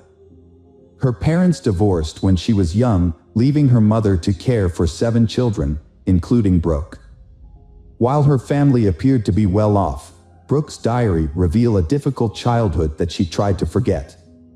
As she entered her teenage years, Brooke became increasingly troubled and was the only one of her siblings to move in with her father, a man her mother described as a professional criminal. After a difficult period living with her father, Brooke was passed around through various foster families, causing her to lose contact with her siblings. Years later, they would only find out that Brooke had become the mother of 7 children. In 1995, when she was 15 years old, she met Aaron Edwards. 2 years later, she gave birth to her first child in Florida but chose to leave the baby with the father and relocate. Despite a court order to pay child support, Brooke failed to meet her obligations. She would eventually reconnect with her daughter briefly on Facebook when the child turned 14. Brooke worked multiple jobs, including as a waitress at the Chinese Dragon restaurant, a sales representative, and an animal specialist at Petland in Florida. However, her life was further marked by brushes with the law. In 2002, the 23-year-old was jailed in Missouri for document falsification but was paroled on August 31, 2022.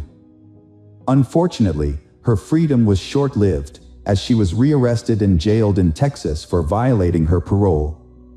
By the time Brooke was 27, she married Carl Cruz, a carpenter from Minnesota, in 2006. She gave birth to 2 children and worked as an administrative assistant at her husband's carpentry shop. However, Brooke had an affair, which ultimately led to their divorce in June 2009. Carl Cruz gained custody of their children, and Brooke moved to California without explanation.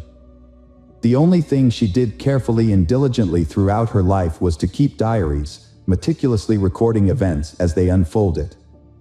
After a terrible crime has occurred, the diary was published in the press. The diary told of a string of lovers, home births, and abortions. At first, many of these relationships seem healthy and loving.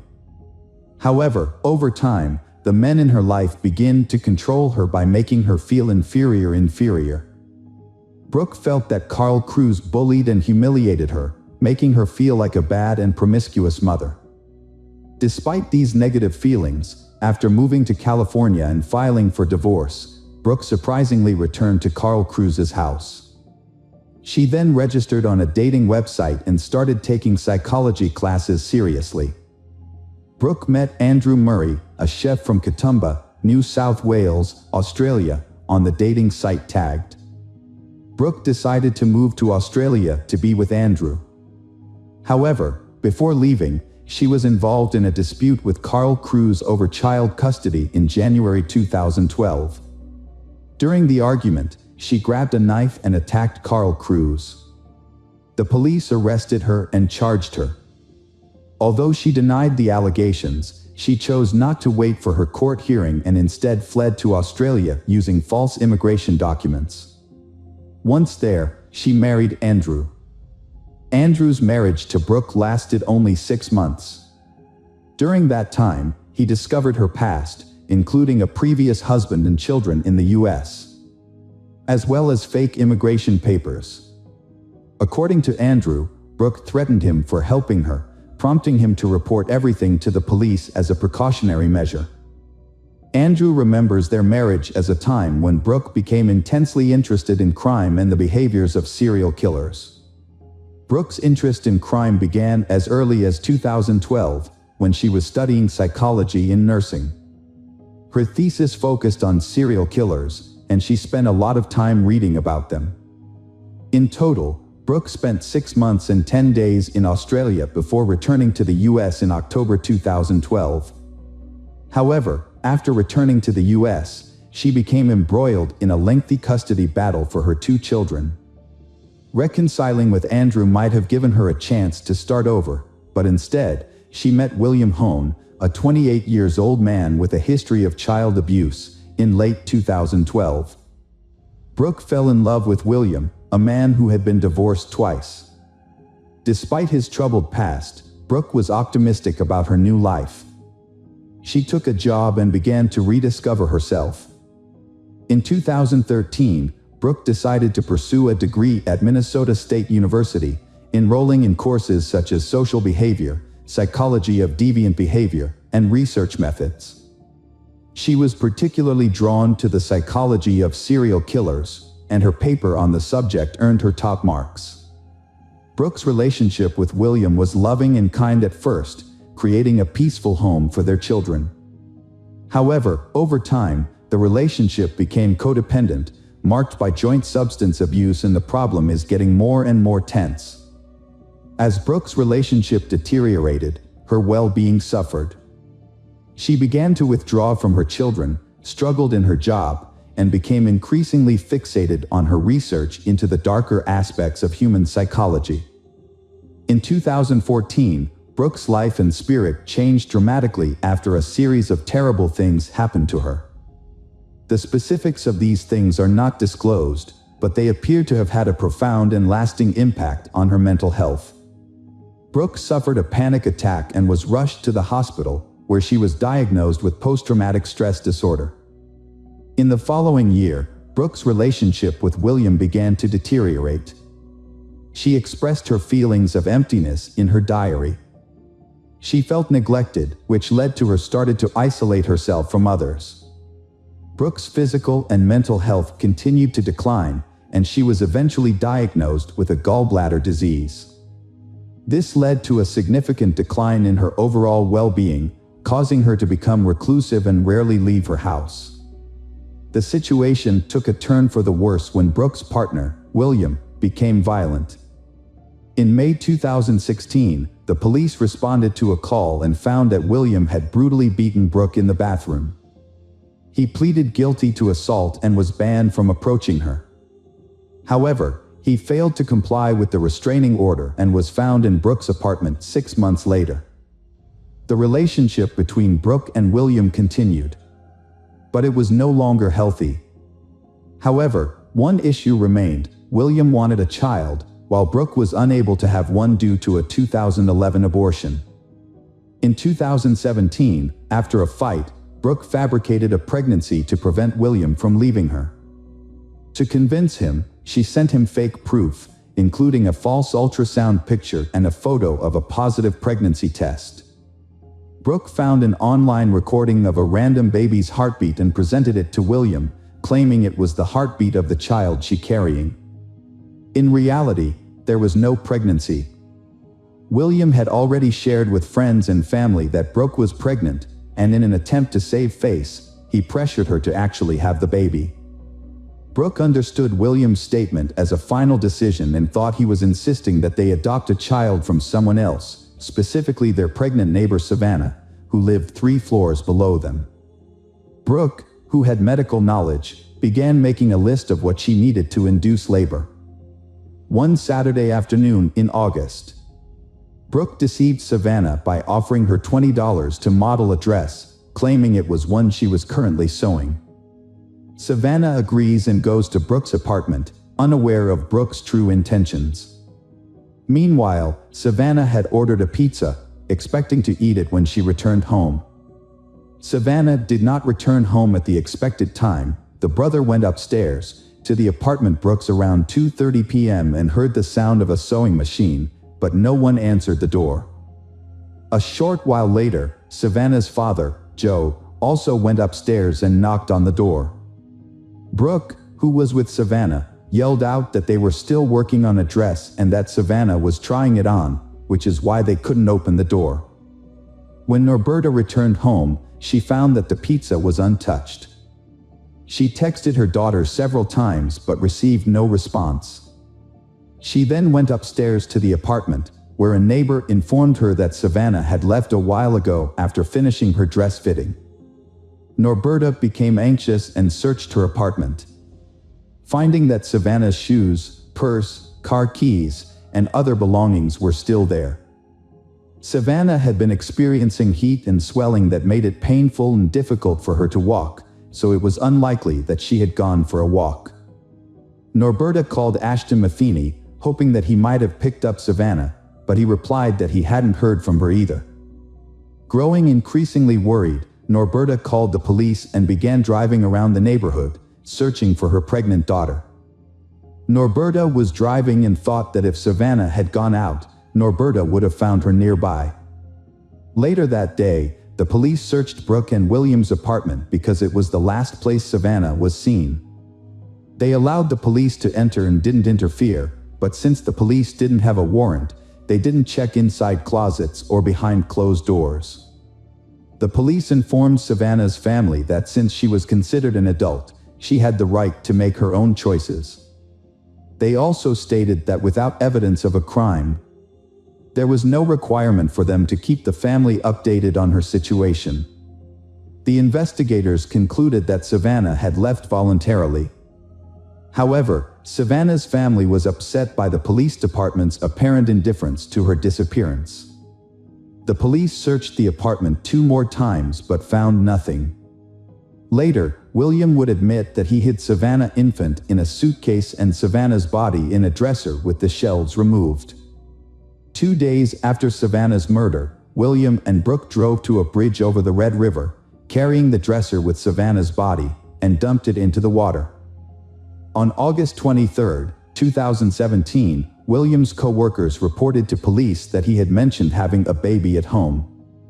Around the same time, residents of the apartment building where Williams lived hearing a baby crying from apartment number 5, prompting them to notify the police. With this new information, officers obtained a warrant and conducted a thorough search of the apartment, where they found a live newborn baby girl. Brooke later revealed that Savannah had given her the baby. According to Brooke, Savannah had given birth to the baby just 2 days after she went missing. Savannah had confided in Brooke that she didn't want the baby and had asked for Brooke help in inducing labor. 2 days later, at 3 a.m., Savannah arrived at Brooke's home with the baby in her arms and handed the infant over to her. After Savannah was reported missing, the police took her baby into temporary custody. A few days later, a DNA test confirmed the baby's parentage, and Savannah's daughter was reunited with her father for 3 more days. The police and hundreds of local residents conducted a thorough search of the area. The police asked residents to carefully check their properties, including vacant apartments, dumpsters, and any other hiding for evidence. At a press conference on August 27, the police chief urged the public to help find Savannah. However, just a day later, a fisherman found her body wrapped in plastic on the Red River near Harwood. Savannah was identified by a tattoo on her leg. The police charged Brooke Cruz and William Home with conspiracy to commit murder, conspiracy to kidnap, and providing false information. They admitted to the incident, with Brooke explaining that she initiated the fight by accusing Savannah of taking her cat without permission and mistreating it. The argument turned physical, and Brooke pushed Savannah, who fell and hit her head on the bathroom sink, losing consciousness. Brooke used a knife to remove the baby from Savannah, making a cut from hip to hip. As she did this, Savannah went consciousness. When questioned, Brooke confirmed that William was not aware of the plan beforehand. According to Brooke, William came home, entered the bathroom, and saw Savannah. He asked if Savannah was alive, and Brooke replied that she didn't know. William then left the bathroom briefly, returning in his underwear with a rope. He used the rope to strangle Savannah. After the murder, Brooke and William cleaned the floor and walls, then stuffed Savannah's body into a bathroom closet. When the police arrived, Brooke attempted to remain calm. The officers searched the apartment, but their search was superficial due to the lack of a search warrant. As a result, they did not look in closets or dressers. According to Brooke, the child was under a blanket on the bed next to William during the searches. The child was calm and did not cry, so the child was not discovered. By the time of the third inspection on August 20th, Savannah's body had been moved to a dresser, and the infant was hidden in a suitcase. On August 21st, Brooke and William disposed of a dresser by taking it down the stairs, loading it into their Jeep Cherokee, and driving it to the river. William denied participating in the crime, but admitted to hiding a newborn baby girl and providing false information to police to cover up the crime. Both Brooke and William were set a bail of $2 million, which William thought was an unrealistic amount. Brooke was later sentenced to life in prison without the possibility of parole. Although William's participation in the crime was not proven during the trial, he was found guilty of kidnapping and sentenced to life in prison after pleading guilty. A cellmate of Brooke's, Jennifer Robinson, testified against Brooke, claiming that Brooke had confessed to strangling Savannah with a rope after discovering Savannah's affair with William. In May 2019, William was sent to prison. On October 7, 2019, he appealed to the Supreme Court. After a review of his sentence, Judge Olin, who had originally given William a life sentence, decided to give him the longest possible sentence allowed at the time, which was 20 years in prison. Since William had already spent 775 days in prison, he would have to serve more than 7 additional years.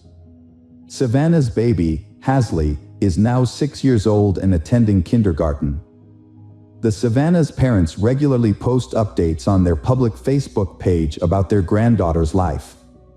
The case has received significant attention, and Norberta believes that her daughter's disappearance was not taken seriously because Savannah was Native American. She thinks that if Savannah were white, her disappearance would have been treated more seriously. Hello, crime enthusiasts. Are you ready for another chilling investigation? The case of Kirsten Hatfield.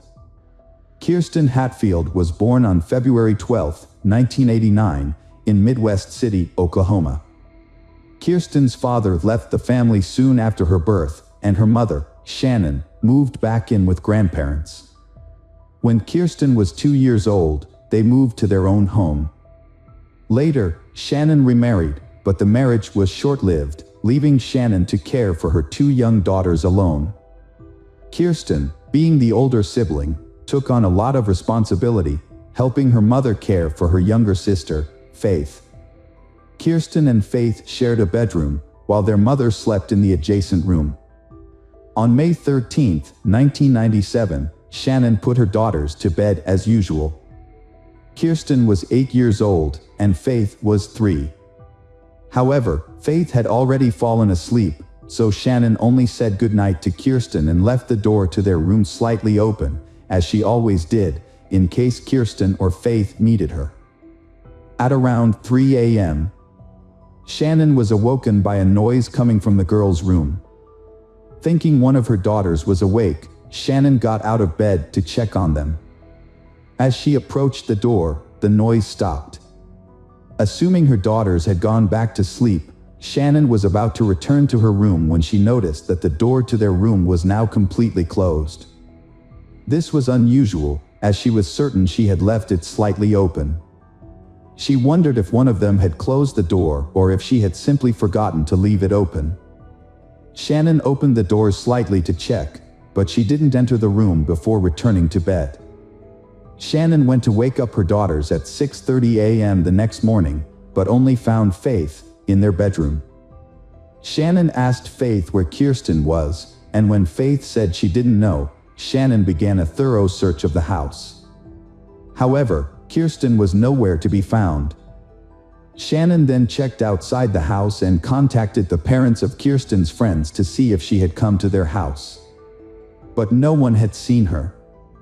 Shannon's search efforts led her to call her father, who lived nearby, to see if Kirsten had gone to his house or not. Unfortunately, he hadn't seen her either. At this point, Shannon realized Kirsten was missing, and her father advised her to call the police.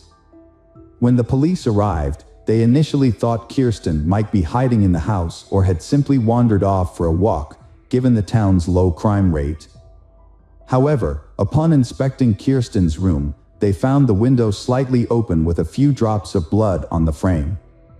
This raised their suspicions that something more serious had occurred. Further investigation led them to discover a piece of children's underwear stained with blood on the ground outside the window. After confirming with Shannon that the underwear belonged to Kirsten, the police realized they were likely dealing with a kidnapping. More officers were called to the scene to assist with the investigation, which marked the beginning of a more extensive search for Kirsten. The police investigation into Kirsten's disappearance began with a search of the area around the house. During this search, the police spoke with Kirsten's mother, who reported hearing a noise at 3 a.m. and now realized that it may have been the sound of her daughter being taken. Despite the search, nothing suspicious was found, and the police began canvassing the neighborhood, speaking with all the residents. Unfortunately, none of the neighbors reported seeing or hearing anything unusual on the night of the abduction. However, one neighbor did mention being woken up by a barking dog around 3 a.m., which coincided with the time of the abduction. With no solid leads, investigators turned to a child psychologist to interview Faith, who was only 3 years old. Despite her young age, Faith was able to share what she had witnessed, but her statement was limited to a single phrase: "A bad person came and took my sister." This confirmed that Kirsten had not left the house voluntarily, but unfortunately, it did not provide any further information about the perpetrator or Kirsten's whereabouts. Detectives had to restart the investigation practically from scratch. Their initial suspicion leaned towards someone who knew Kirsten well, as it seemed unlikely that a stranger could abduct her from her own room without a sound. Working on this theory, police discovered that Kirsten's mother, Shannon, had a history of drug-related problems. The detectives considered the possibility that the abduction might be related to this. Perhaps the mother owed money to some people in the criminal underworld, and they decided to take her daughter as payment. The police did not rule out the mother willingly handing over her daughter. This would explain why the abduction happened almost silently. The investigation into Kirsten's disappearance continued, with detectives initially speaking to Shannon, her mother. Shannon denied any involvement, claiming to have been clean from substance abuse for some time and insisting she would never harm her daughter. Although detectives were not convinced of Shannon's innocence, they could not find any evidence to prove her involvement. The police then turned to the public for help, using the media to ask for any information that might be relevant to the case. In response, they received hundreds of calls, but most of the calls were fruitless. However, one clue provided a promising lead. A woman reported her boyfriend's suspicious behavior, including aggressive outbursts and a disturbing threat he made during an argument. The police investigated the man and discovered that he knew Shannon's brother, which meant Kirsten might have known him too. Additionally, the man had a history of drug use and assault, and he had previously been familiar with the Hatfield family home. Despite this, the investigation ultimately found that the man had a solid alibi for the time Kirsten went missing. Multiple witnesses confirmed that he was at a bar until around 4 a.m. on the night of the disappearance, making it impossible for him to have abducted Kirsten. Detectives pursued multiple leads, but each one led to a dead end. As time passed, the hope of finding Kirsten alive began to fade. Kirsten's mother, Shannon, refused to give up. She took matters into her own hands, determined to find her daughter. She gave interviews to local media outlets, distributed flyers, and even investigated potential suspects on her own. However, Shannon faced numerous obstacles. Many local businesses refused to display Kirsten's flyers, citing company policies. She also attempted to meet with the state governor, but was unsuccessful. Shannon established a volunteer center to help find Kirsten. The center focused on distributing flyers and engaging with the media. However, Shannon encountered new challenges. Some volunteers stole money, lied about their work, and used the media to gain attention for themselves. Despite these setbacks, Shannon persevered in her search for the truth. After years of effort, Shannon realized that her approach was not yielding results.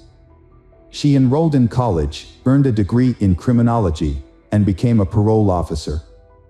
Shannon's goal was not only to find her daughter's kidnapper but also to protect others from potentially dangerous criminals who might be released from prison.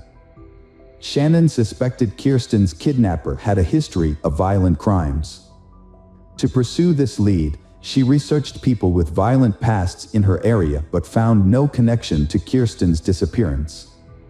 Despite her efforts, she eventually had to accept that Kirsten might have passed away and might not return. Still, Shannon continued to search for answers. Periodically, police reopened the case to investigate new leads, working with the FBI to create an updated sketch of Kirsten's possible appearance. In 2014, there was a breakthrough in the Kirsten case. A woman contacted the police and shared a shocking discovery she had made while sorting through her late mother's belongings. Among her mother's possessions was a diary detailing the woman's father's confession, claiming he had killed Kirsten Hatfield. The diary was extremely detailed, and detectives were convinced of its accuracy. According to the diary, the man had kidnapped Kirsten from her bedroom, took her to a house he owned in a nearby town, and murdered her after horribly torturing her. The description of the crime process spanned many pages, leaving even veteran investigators confused. The diary also revealed that the crime had been recorded on a videotape. Investigators immediately questioned the woman's father. However, his reaction was surprising. While he denied any involvement in the Kirsten case, he asserted that he had known who was responsible for Kirsten's death, saying the murder had occurred at his ex-girlfriend's house. The police were confused and asked for the house address. They quickly received a warrant and sent a team to thoroughly search this house. The forensic investigation began with a crucial step: the use of luminol, a substance that glows when exposed to very small amounts of blood. When the forensic team applied luminol to the scene, they were surprised by the results.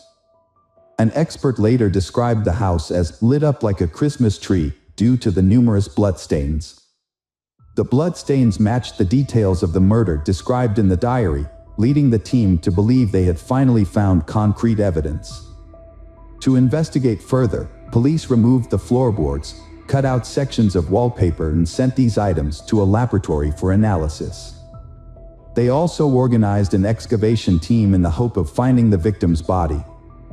In addition, the police also discovered a box containing hundreds of videotapes in the house, so they had to review the diary. They suspected that one of the tapes might have contained footage of the victim being abused. Detectives meticulously reviewed each tape, but after hours of analysis, none of the tapes were related to the murder. Excavations also proved fruitless, with no remains or evidence found in the soil. However, just when the investigation seemed to have been gaining momentum, the police encountered an unexpected and shocking episode. Experts who analyzed the bloodstains in the house concluded that the bloodstains had actually belonged to an animal, not a human. This revelation left the police stunned and wondering what had just happened. Had someone deliberately deceived them with a cruel joke? Or was the person writing the diary struggling with mental health issues and convinced by a false narrative that had developed in their mind? The truth was still unknown. Detectives had run out of leads in Kirsten's case, and the case was once again stalled. In an effort to revive the investigation, the case was reassigned to a new detective named Daryl Miller in the summer of 2015.